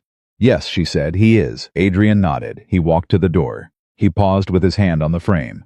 Good, he said. And she thought he meant it. He left. She sat at her desk for a long time after that. Then she picked up her phone, and she sent a text to Ryan. Are you free tonight? His response came in under a minute. Lily's at Margot's until 8. Yes, I'll come to you, she wrote. If that's okay. I don't want to be in a restaurant tonight. I wanted just she stopped. Tried to figure out how to say the thing she meant. I just want to be somewhere that doesn't feel like a performance. 3 dots appeared. Then disappeared, then reappeared. I'll make dinner, he wrote. Nothing fancy. Pasta probably. That sounds, she typed. Exactly right. She put her phone in her bag, closed her laptop, and told Carlos she was leaving at 5, which was something she had not done on a Monday in years. He looked up from his desk. He said nothing, but she saw him smile. His apartment was on the 4th floor of a building that had character, the way things get character, not by being designed to have it, but by being lived in hard enough that life leaves marks. The hallway smelled like someone's dinner 2 doors down. The elevator was the kind that required patience. The door to 4C had a drawing taped to the outside at child height a sun. A house, 2 figures, one small and one tall, done in crayon, with the confident and accuracy of a child who draws what she feels rather than what she sees. Emma stood in front of that drawing for a moment before she knocked. Ryan opened the door with a dish towel over his shoulder and something on the stove that smelled like garlic and olive oil and the specific domestic warmth of a home that was actually used. You found it okay? The cab driver knew the street. She held up a bottle of wine. I didn't know what you were making, so I guessed. He looked at the bottle. That's a very good guess. I'm good at research. He stepped back to let her in, and she crossed the threshold into the first genuinely lived-in space she had been inside in years. Her apartment was beautiful and considered and reflected nothing about her inner life because she had hired someone to design it and then let it be. This apartment reflected Ryan Bennett completely, the bookshelf that was organized by some logic she couldn't immediately identify. The small kitchen table, with a homework folder, still open on one end. The armchair, with a throw blanket that had been used enough to show it. The photographs on the wall that were not art prints, but actual photographs. Actual people. Actual moments. One of them was Sarah. Emma knew it immediately. The eyes Lily had her eyes. She was laughing in the photo, full and unguarded, at something outside the frame. She looked like someone who laughed that way regularly. Emma looked away before Ryan noticed her noticing. She sat at the kitchen counter while he finished dinner. That was how it arranged itself naturally. He cooked. She sat on the other side. And they talked the way they had been talking for weeks now. The specific rhythm of 2 people who have found a frequency that works and stopped being surprised by how well it works. How are you actually? He asked. After today. Adrian came to my office. He turned from the stove, looked at her. He apologized, she said. Or something that was shaped enough like an apology that I'm willing to count it. She turned the wine glass in her hands. He saw us that Sunday. He told me that. I know he did. I saw him see us. You didn't tell me. You had enough to manage. He turned back to the stove. What did he say? When he apologized, she told him. All of it, the part about Adrian convincing himself she wasn't capable of what he'd seen on that Sunday. The part about failure and its different shapes. The part at the end where he'd asked if Ryan was good to her. Ryan was quiet for a moment. What did you tell him? I told him yes. He moved the pan off the heat. He didn't turn around right away. She watched his back. The set of his shoulders. The slight movement of him taking something in. Good, he said finally. He plated the pasta. He set it in front of her. He poured the wine. He sat across from her at the kitchen table, the one with the homework folder, which he moved to the counter without comment, and for a few minutes they just ate. And the quiet between them was the kind of quiet that has weight and warmth, and does not need to be filled. There's something I've been thinking about, Emma said. Okay. The board meeting is in 3 weeks. The full quarterly review. With the acquisition numbers on the table, I have everything I need to make Harlan's position untenable. He'll know that before the meeting. He'll likely retreat. That's good. Yes. She set her fork down. And when it's over, when the board situation is resolved, and the acquisition is integrated, and the company is in the strongest position it's been in since I founded it, I'm going to have to figure out what's next. What's next for the company? For me. She looked at him directly. I've spent 10 years building something that was supposed to be enough. And it is enough. It's more than enough. But I've been living the last 2 months differently than I've lived the last 10 years, and I notice the difference. I notice it every morning and every Saturday, and every time I text someone at 9 p.m. because I want to tell them something that happened that day, and it's not a board member or an attorney or anyone who has a stake in what I decide. He was watching her. She did not look away. I don't have a strategy for this, she said. I want you to understand that. I am a person who has a strategy for every significant decision in her life, and I do not have one for this, and that is a genuinely new experience. Is it a bad one? No. She said it before she could measure it. No, it isn't. He reached across the table. Not to take her hand, he just put his hand on the table. Open, available. She put hers in it. I'm not a project, he said. Not harshly, just with the clarity of someone establishing something important. And I'm not a strategy. If you're here, I need you to be here because you want to be here. Not because it's the next logical thing. I know. Lily is attached to you, he said it, with the measured care of a father who has learned to be careful with certain words. She doesn't do that quickly. When she does, it means something. To her and to me. I know that too. So I'm not asking you to have it all figured out. I'm just asking, he paused. I'm asking if you're in this because it's real. Not because it's convenient or because it serves some other purpose or because you're rebuilding something that got damaged. Emma looked at their hands on the table. She thought about the night of the gala, the desperation of that moment, the way she had reached for him because she needed a shield. She thought about every calculation she had made in the weeks after. Every way she had tried to understand this situation, using the tools that had always served her. She thought about sitting in the gymnasium, watching Lily accept a second-place ribbon with the composure of someone who was already planning her improvements.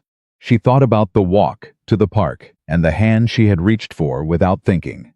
When I was 26, she said, I made a decision. I decided that the safest thing I could do was need less. Need fewer people. Need less from the people I did let in. I made myself the kind of person who could operate independently of other people's choices. She looked up at him. I was very good at it. I am very good at it. I know. I don't want to be as good at it as I am, she said. Anymore. I'm tired of being that good at it. He looked at her for a long moment. Yeah, he said. Okay. His hand closed more firmly around hers. That's enough. That's more than enough. They did the dishes together afterward, side by side at the sink, trading plates, and she dried while he washed. And they talked about things that had nothing to do with boards or acquisitions or articles. Things Lily had said that week. A book Emma had been reading that she couldn't put down. A project Ryan's crew was working on in a building downtown. The specific misery and satisfaction of something difficult done right. When Lily got home at 8, delivered by Margot's mother, who waved from the hallway, she walked through the door, registered Emma's presence at the kitchen table, said, "Oh good, you're here," in the tone of someone whose expectations have been met, and proceeded to tell them both about Margot's new hamster, with the comprehensive detail of an eyewitness report. Emma sat at that kitchen table with a glass of wine she was still working through, and Ryan beside her, and an 8-year-old's hamster report filling the room, and she thought that she had attended thousands of events in rooms that cost more per square foot than this entire floor of this building. And she had never once felt the particular specific fullness she felt right now. She did not analyze it, she just let it be. The board meeting was a Thursday. Emma arrived 20 minutes early, which was unusual, only, in that she was normally there 30 minutes early. The extra 10 minutes she had spent sitting in her car in the parking structure with the engine off, not thinking about anything in particular, just breathing, which Ryan had mentioned once was something he did before difficult things, and which she had added to her repertoire without acknowledgement. She walked in with everything she needed. The numbers were what she'd known they would be: decisive, clear, the kind of performance data that makes every other conversation in the room smaller by comparison. She walked the board through the acquisition integration timeline, the projected impact on annual revenue, the competitive positioning it created, and the 3 follow-on opportunities it had already opened. When she finished, she looked at Harland. He was looking at the numbers. He did not look like a man who was planning his next move. He looked like a man who had already decided that the move he'd been planning was not worth the cost. Catherine Voss said, in her pleasantly empty voice, "These projections are very encouraging." Prescott said nothing. He had said very little in this meeting, which was its own kind of information. Emma said, "I'd like to formally address the question of leadership review that was raised in informal channels over the past several weeks." The room stilled. "I understand that there were concerns raised about my personal life and its potential impact on the company. I want to be direct about 2 things." She kept her voice level and her eyes moving, making contact with each person around the table in turn. "First, my personal life has not affected this company's performance in any way that these numbers do not demonstrate clearly. Second, I have identified the origin of those concerns, and I want the board to understand that the information being circulated was driven by a personal agenda and not by evidence. I am prepared to document this fully if anyone requires that documentation." She looked at Harland. He looked back at her. "That won't be necessary," he said. The 2 words landed in the room and stayed there. Emma nodded once. "Good." She turned to the next page of her presentation. "Then let's talk about Q4. She called Ryan from the car afterward. "It's done," she said. "How'd it go?" "Exactly the way I planned it." Harland retreated. "He'll be manageable now." She leaned her head back against the seat. "I feel like I should feel more." "You're tired." "I'm tired," she agreed. "But also I think I just feel like myself." Which sounds like nothing, but it isn't nothing. "It isn't nothing," he agreed. "Ryan." "Yeah. I want to tell you something, and I want you to just let me say it without turning it into a conversation right away." A brief pause. "Okay." She organized the words. She had been organizing them for a while, in the background of everything else. "I have been, for the last 10 years, the kind of person who measures the value of things by whether they serve the work. Relationships, time, decisions, everything went through that filter. And I was very efficient. I was very productive. I thought I was fine." She paused. "Then a man I'd never met said okay and stood next to me for 20 minutes and said one true thing about who I am. And I spent the next 2 months discovering that I had been wrong about what fine actually meant." He was quiet. "You asked me a few weeks ago if I was here because it was real," she said. "I want to answer that properly. I'm here because for the first time in a decade, someone has made me want to be somewhere. Not want to perform being somewhere, actually want to be there. In your kitchen. At the diner. On the walk to the park." She stopped. "That's what's real. That's my answer." A long moment. "Emma." "Yeah, I haven't since Sarah." He stopped. She heard him collect himself the way she had learned to recognize the brief silence that meant he was choosing his words, because these particular words mattered too much to chance. "I didn't think I was going to do this again. Not because I decided not to. I stopped being able to imagine it. Like that part of the map went blank. And then I was standing in a ballroom in a jacket that didn't fit right, and a woman I'd never met grabbed my arm and looked at me like she needed something real. He stopped again. And you said okay, she said quietly. I said okay. His voice had gone soft. I've been saying okay ever since. And I don't say things I don't mean. She pressed her free hand flat against her chest. She was in the back of a car, in a parking structure in Midtown Manhattan, and she felt more located more precisely, undeniably here than she had in years. Lily's going to be insufferable about this, Ryan said. Emma laughed, the full kind, the kind she had stopped monitoring. She already knows, doesn't she? She told me 2 weeks ago that she'd figured it out and she was just waiting for us to catch up. She's terrifying. She really is. The weeks that followed had a quality Emma had not previously experienced in her adult life, the quality of time that felt like it was being used correctly. Not maximized, not leveraged, not optimized, just used. Fully and well. She made Saturdays a fixed point around which other things arranged themselves, rather than an exception carved out of a structure built for other purposes.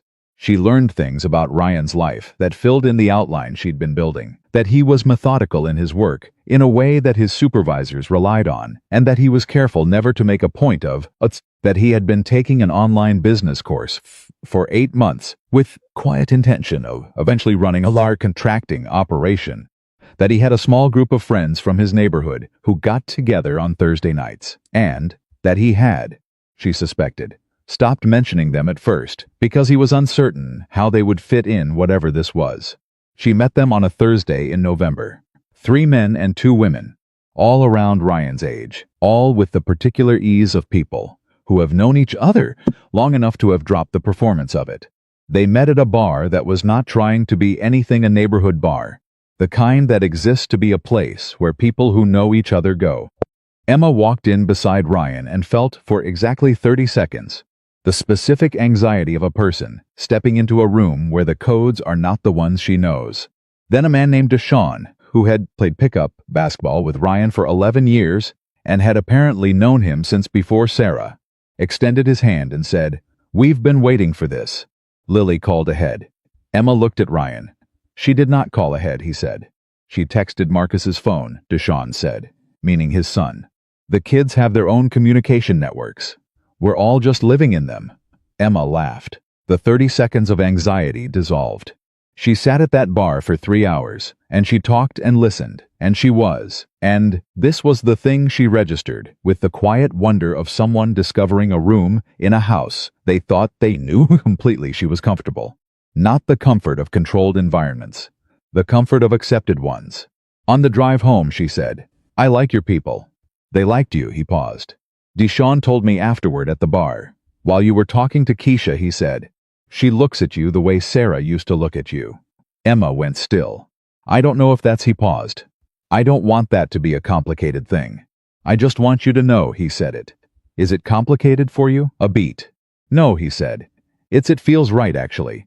Not like replacement. Nothing like that. More like permission. Like being reminded that this is what it's supposed to look like." She thought about Sarah in the photograph. The laugh outside the frame. The eyes that Lily had. "She sounds like she was extraordinary," Emma said. She was. He said it, with the even, honest weight of someone who can hold a true thing without being destroyed by it. She would have liked you. She would have said something sharp immediately, and then respected you for how you responded. What would she have said? Something like, "So you're the one who grabbed his arm at a party." And then she would have looked at you and waited. Emma considered this. I would have said he didn't have to say yes. Ryan was quiet for a moment. She would have liked that answer, he said. It was Lily who named it, because of course it was. They were at the diner a Saturday in December, 3.5 months after Nafada Gala.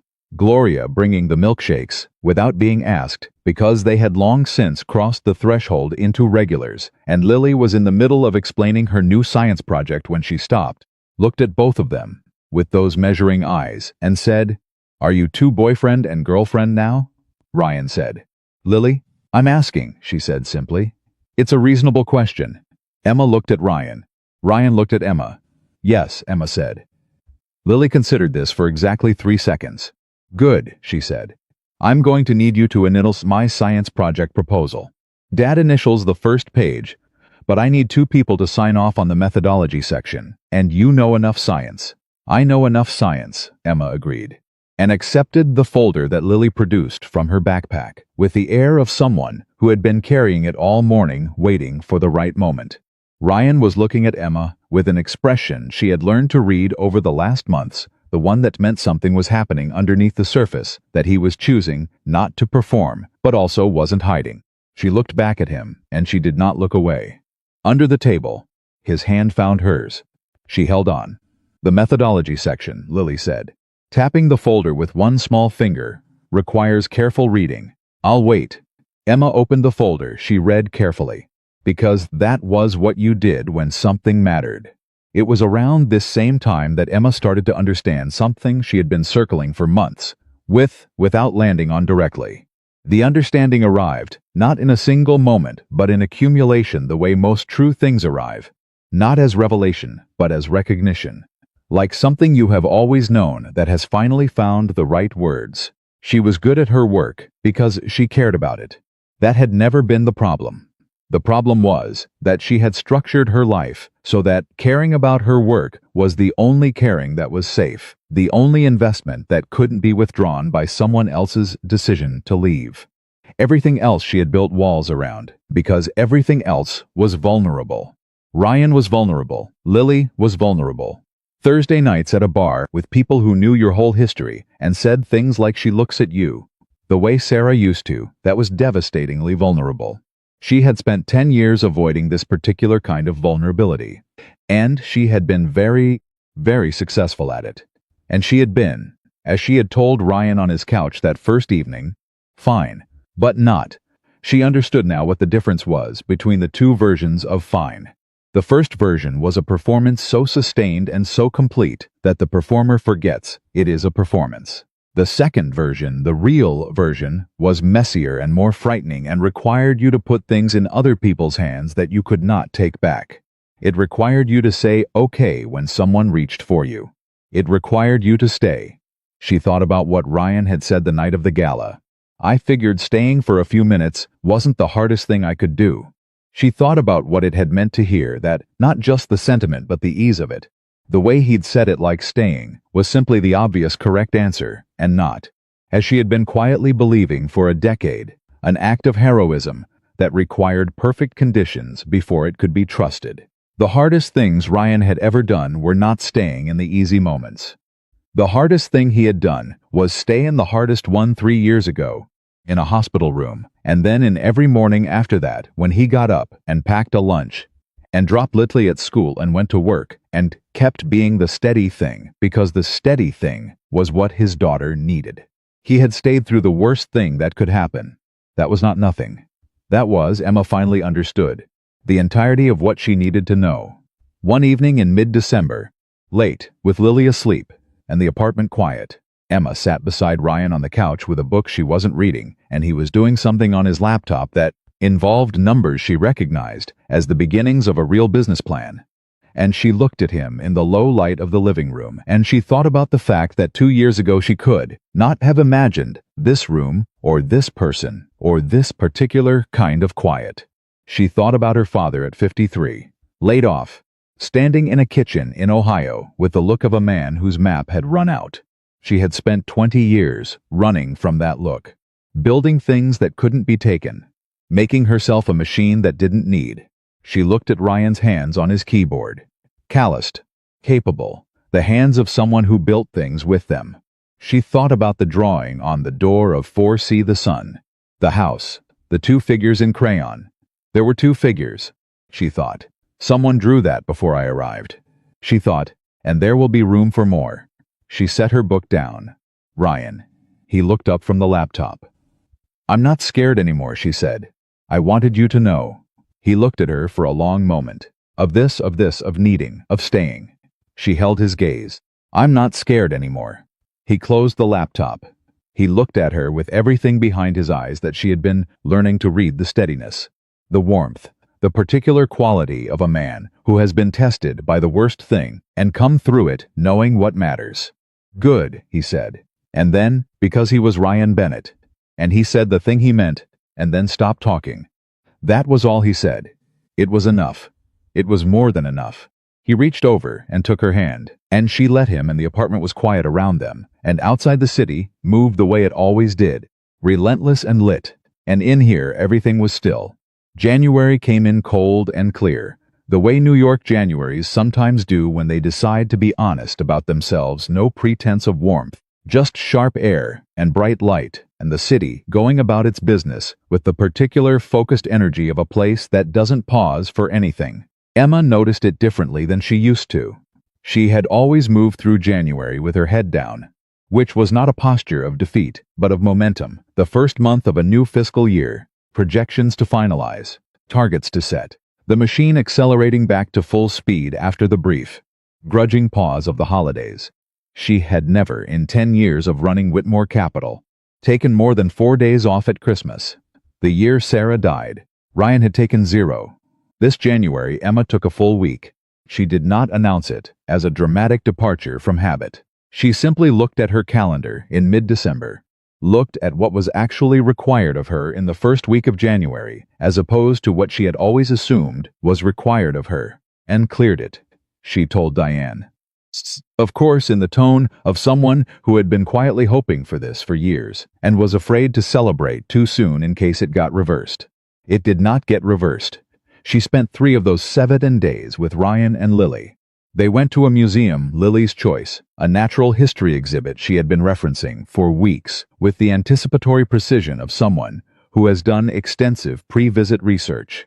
They cooked dinner together in Ryan's apartment, 2 nights running, which involved Lily providing extremely detailed quality control feedback on everything Emma attempted, and Ryan intervening at intervals to moderate between Lily's standards and Emma's pride.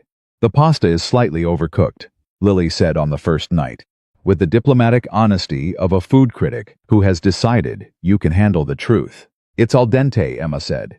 It was al dente. Now it's past that. Ryan put more pasta on Emma's plate without comment. Emma ate it.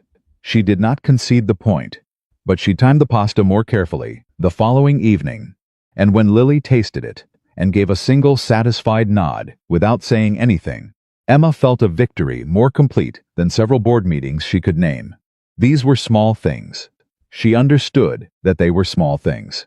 She also understood, in the way she had come to understand so much over the last 4 months, that small things were not the opposite of significant things.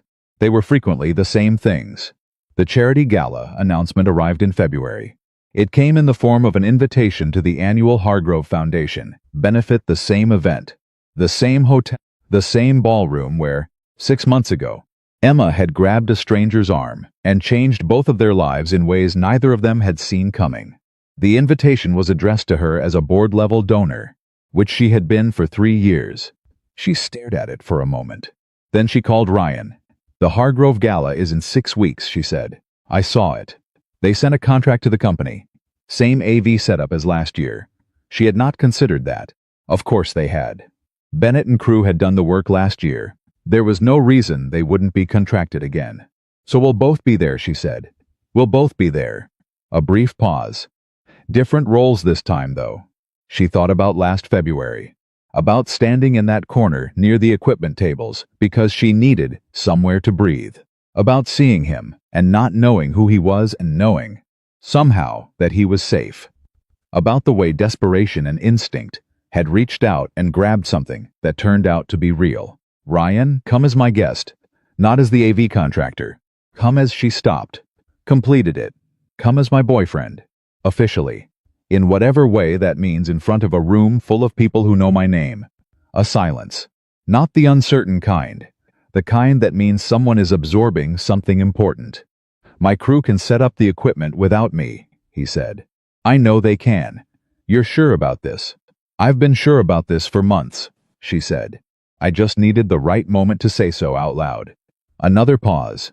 And when he spoke again, his voice had the particular quality it got when something had moved him past the careful steadiness and into something more open underneath. Okay, he said.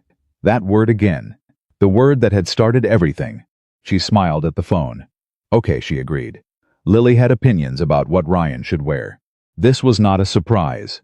Lily had opinions about most things that fell within her sphere of concern, and Ryan's clothing choices for important events had been a documented area of interest since she was approximately 6 years old.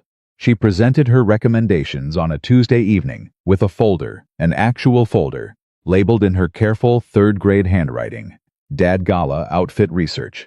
Inside were 3 printed images from a men's clothing website, annotated with her observations in pencil. Ryan sat across from his daughter at the kitchen table and reviewed the folder with the serious attention it deserved. These are good, he said. The navy one is best, Lily said. It's professional but not boring. Emma wears a lot of jewel tones. Navy is complimentary. Ryan looked up from the folder. How do you know what Emma wears? I pay attention. He looked at Emma, who was at the counter, doing something with her laptop and maintaining, with significant effort, a neutral expression. Did you help her with this? He asked. I saw the folder for the first time 30 seconds ago, Emma said. Ryan looked back at his daughter. Navy, he said. Got it. There are 3 options in different price ranges, Lily said, turning the page to a handwritten budget breakdown that made Emma set her laptop down completely. I've accounted for your current contract income and the upcoming job in March. Ryan stared at the budget breakdown. Lily Marie Bennett, he said slowly. You always say you want me to be financially literate. I do want that then. This is good practice. He looked at Emma again. Emma looked back at him, with the expression of someone who is profoundly and helplessly charmed. Navy it is, Ryan said, and turned back to the folder. The navy suit was not from any of Lily's 3 options. As it happened, because Emma took Ryan to a tailor she trusted, and they spent an hour on a Saturday afternoon in a small shop midtown that smelled like good fabric and work. Ryan stood in front of the mirror while the tailor moved around him with pins, and Emma sat in the chair, provided for waiting companions, and watched. He looked uncomfortable for the first 10 minutes. Not with her, with the process, with the level of attention being directed at how he fit inside his own clothes, which she suspected was not an experience he had often. You don't have to do this, he said. I know. I have a perfectly functional suit. You have a jacket that doesn't fit right. You've had it since the gala. He looked at her reflection in the mirror. You noticed that from the first night. I notice things. It's a problem I've accepted about myself. The tailor made a sound that was professionally non-committal, but suggested he was listening to all of this. Ryan looked at himself in the mirror for a moment. Something shifted in his expression, something private, something that he turned over and examined, and then set back down. Sarah used to say, I dressed like a man who thought he didn't deserve nice things, he said. Not heavily. Just factually, the way he offered her these pieces of his past now present in the conversation. Not buried. Emma held his gaze in the mirror. You deserve nice things, she said. He didn't say anything for a moment. She would have said obviously, and then made a joke, he said. I'm saying it plainly, Emma said. Because I mean it plainly. The tailor finished the first set of pins and moved to the other side, and Ryan looked at himself in the mirror again with the particular expression of someone who is trying out a new idea about themselves. He wore it quietly, but he wore it. The night of the gala arrived with the specific weight of a circle closing.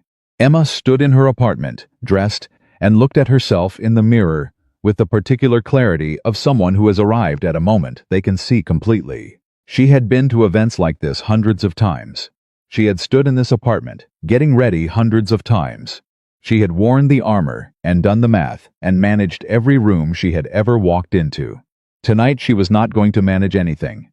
She was going to walk into a room with a man she loved. She had used the word to herself, finally, simply, like setting something down after a long time of carrying it, and she was going to be there as herself. Not as a strategy, not as a performance, not as the machine. Her phone buzzed. Ryan downstairs. She picked up her clutch. She looked at herself one more time. She had spent a long time learning to be enough on her own. She had achieved that. She was enough on her own. She was also choosing not to be on her own anymore. Both things were true, and neither one diminished the other, and this understanding, simple as it sounds, Had taken her the better part of 4 months, and a man with calluses, and a daughter with a research folder to fully arrive at. She went downstairs. Ryan was standing on the sidewalk in the navy suit that fit exactly right, and he was looking at his phone when she came out the door. And he looked up, and his expression did the thing it did sometimes, where everything careful in it dropped away for just a moment, and she could see exactly what was underneath. You look. He stopped. Do you? She said. The suit. Lily was right about the Navy. Lily is frequently right. Don't tell her that. We'll never recover. Emma laughed. He offered his arm and she took it, and they got in the car. The Hargrove Grand Hotel looked exactly the same. Of course it did. Hotels like this were designed to look timeless, which meant looking identical regardless of what had changed in the lives of the people who moved through them. The chandeliers were the same. The jazz quartet was playing something sophisticated and forgettable in the corner. The rooms were full of the same categories of people, wearing the same categories of clothing, having the same categories of conversations. Emma walked through the entrance beside Ryan and felt, with complete clarity, how different she was from the woman who had walked in here 6 months ago. That woman had been bracing, had been calculating every angle, managing every perception, holding herself together with the specific tight control of someone who has learned that control is the only reliable protection. That woman had looked across the room and felt smaller. She did not feel smaller tonight. Ryan's hand was at the small of her back, a gesture so natural and unperformed that she registered it not as a thing he was doing, but simply as the way things were now. He was looking at the room with the calm observational quality that she had first noticed on the night they met, taking it in without being intimidated by it and without being impressed by it, which was, she had come to understand, the rarest possible response to a room like this. Patricia, the charity director with the laugh that made you feel better about humanity, found them within the first 10 minutes. Emma. She took Emma's hands warmly, then looked at Ryan with the open expression of someone who had heard things and was deciding what to do with them. And you must be Ryan. I must be, he agreed. Patricia laughed. I've been hoping to meet you properly. Last year I only saw you from across the room. And then afterward, she made a small gesture that contained the entirety of the aftermath. I thought that man showed up for somebody. That's rare. Ryan looked briefly at Emma, then back at Patricia. She made it easy, he said. Patricia looked between them with the expression of a woman who has lived long enough to recognize something real when she sees it. Come find me later, she said to Emma. I want to talk to you about next year's keynote. She moved on into the crowd. Emma looked up at Ryan. She made it easy, she repeated. It's true. I grabbed a stranger's arm and begged him to pretend to be my boyfriend. You said please. He was almost smiling. I've always responded well to please. She shook her head, and they moved into the room. The first hour passed the way good evenings pass, not in a rush and not in a drag, but at the correct speed of things that are being actually experienced rather than endured. Emma introduced Ryan to people she knew as exactly what he was. Ryan Bennett, my boyfriend.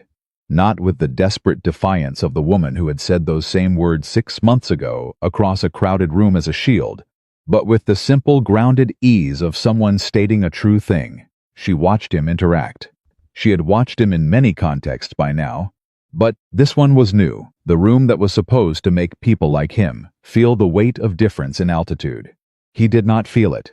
Or if he felt it, he had the particular self-possession of someone who has decided that the altitude of a room is not information about his own worth. He talked to a city council member about infrastructure.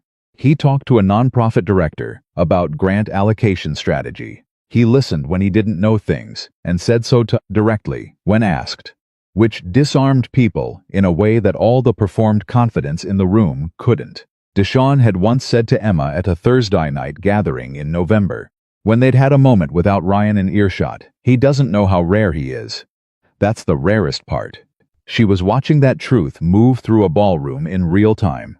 She was watching it with something in her chest that was full in the way of things that finally been allowed to be what they are. She saw Adrian across the room at about the 9 o'clock hour. He was there with Vanessa, who she now knew through the inevitable information flow of shared social circles was no longer his girlfriend, but had been replaced by someone else. He looked as polished as ever.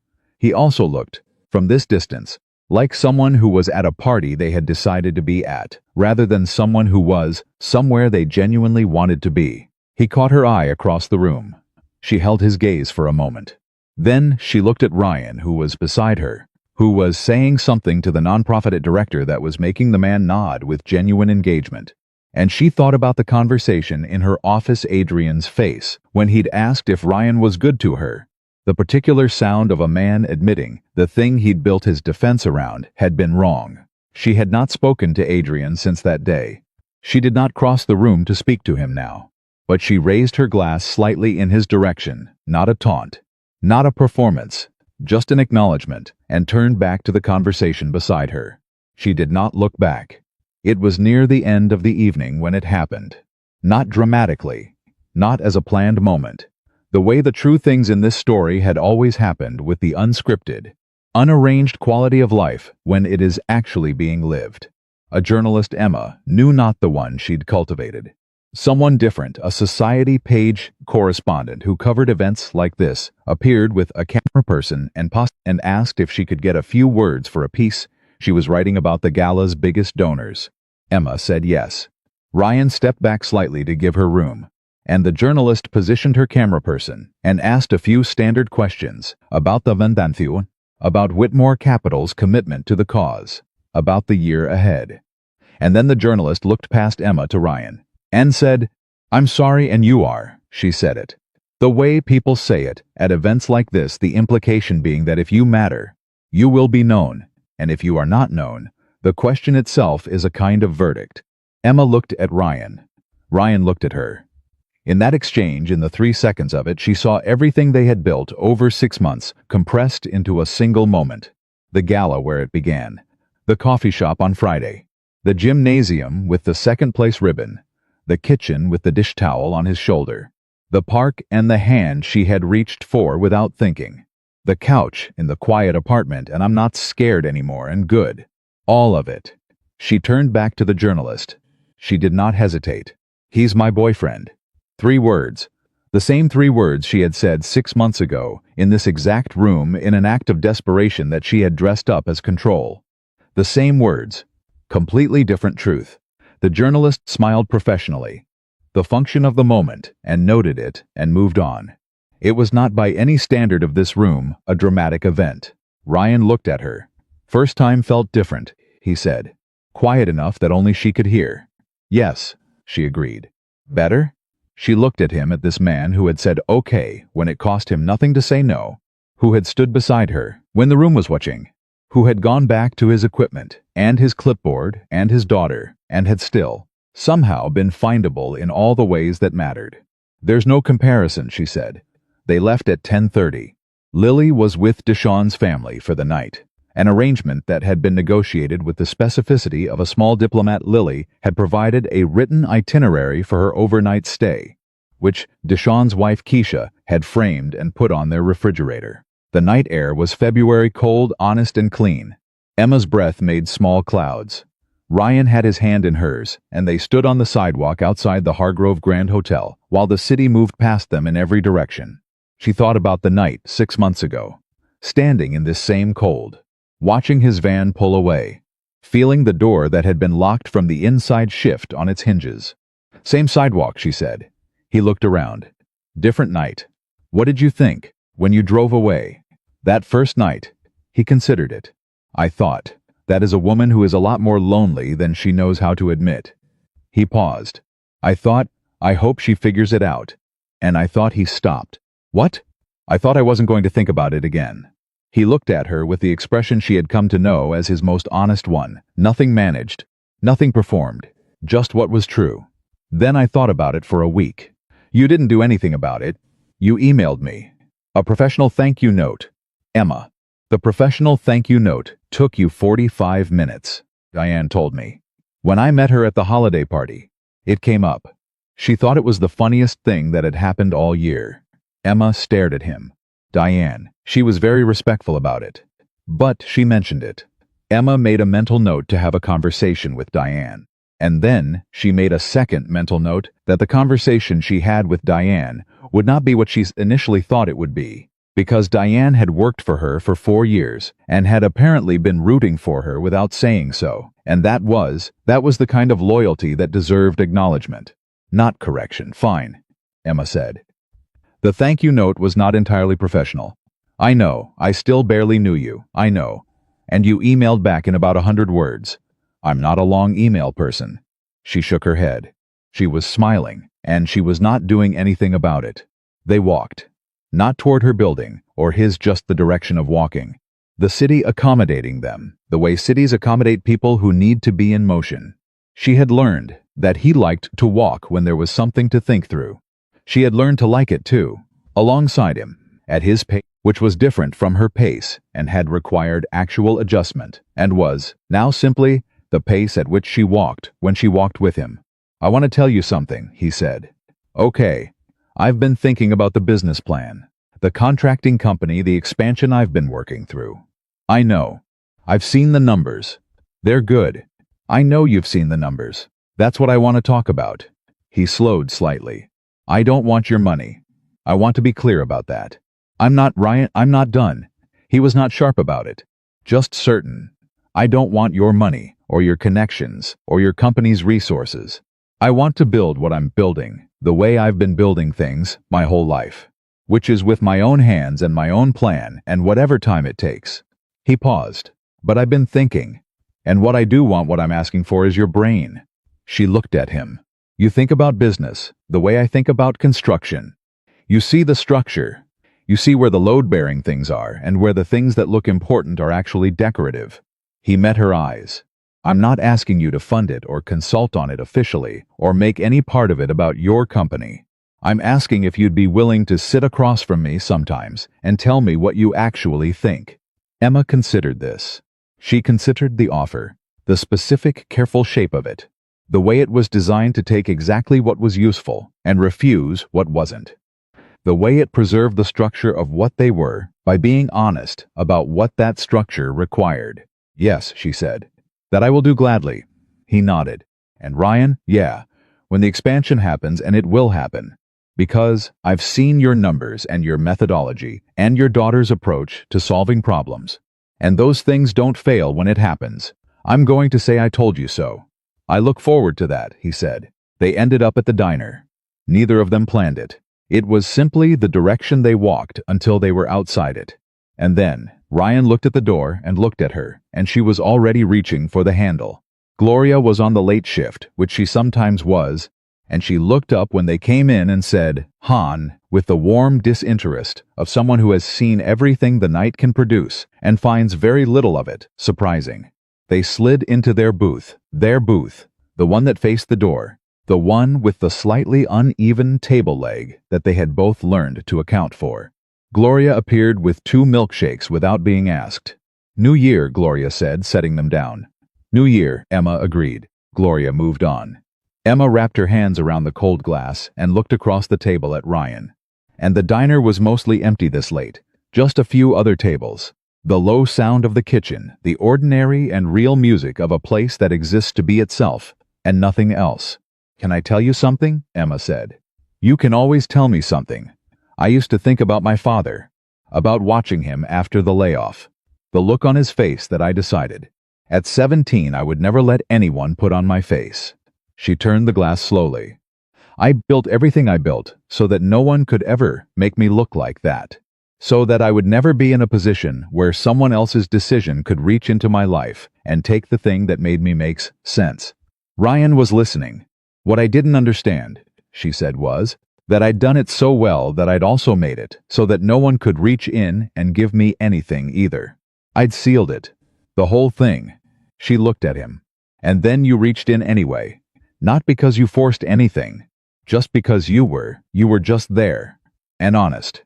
And you stayed. He was quiet for a moment. You let me, he said. That's the part that took something. It took more than I knew how to give. For a long time, I know. I watched you figure it out. He turned his glass in his hands. The same gesture she'd been doing. I watched you come back every Saturday, even when I could see it cost you something. The trusting. The not having a plan. He paused. For the record, that was the bravest thing I've watched anyone do. And I watched my wife walk into a hospital every week for a year. Emma's throat tightened. Ryan, I mean it. What Sarah did was a different kind of courage. But yours isn't small. Don't let it be small in your own accounting. She pressed her lips together. She breathed. She had spent a long time not allowing herself to be moved in front of other people. The machine's discipline. Emma Whitmore, CEO, did not tear up in a diner at 11:30 on a Friday night. Emma Whitmore, who was also just a person who had been carrying things too long alone, let her eyes fill and did not apologize for it. He reached across the table. She took his hand. They sat like that for a while. The milkshakes went a little soft. Gloria refilled the water without comment. Finally, Ryan said, Lily is going to want a full report tomorrow. Emma laughed. The real kind.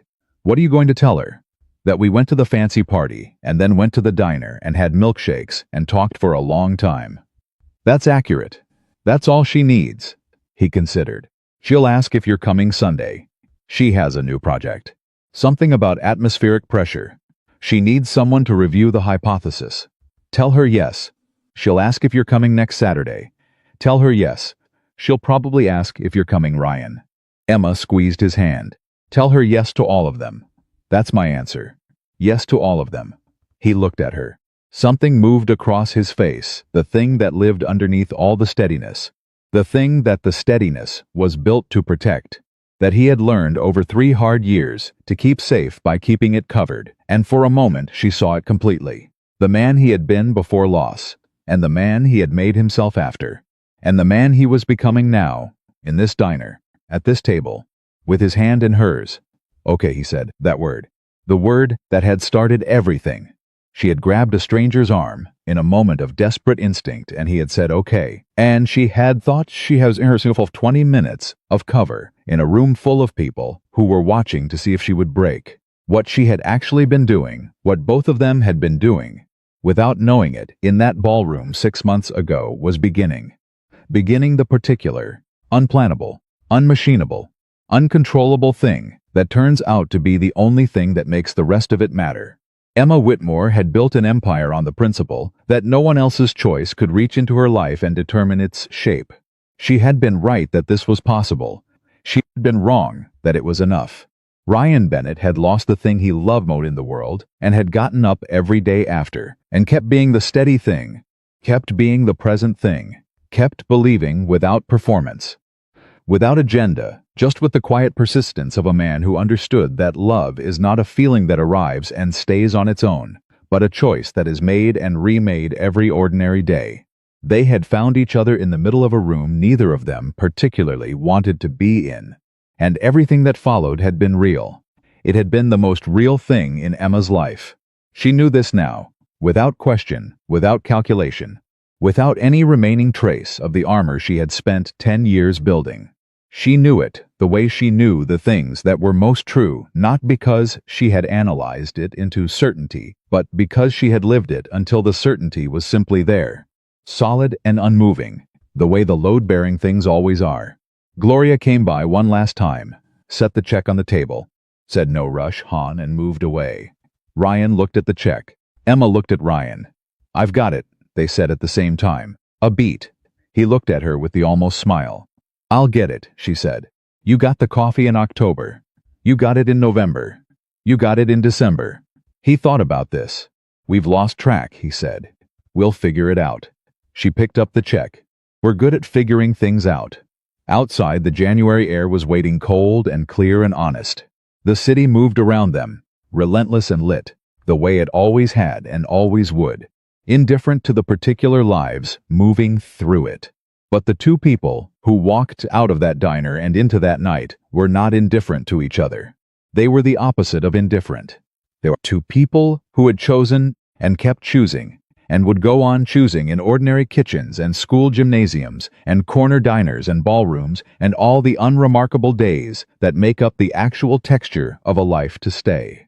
And that, in the end, was the only story that had ever mattered.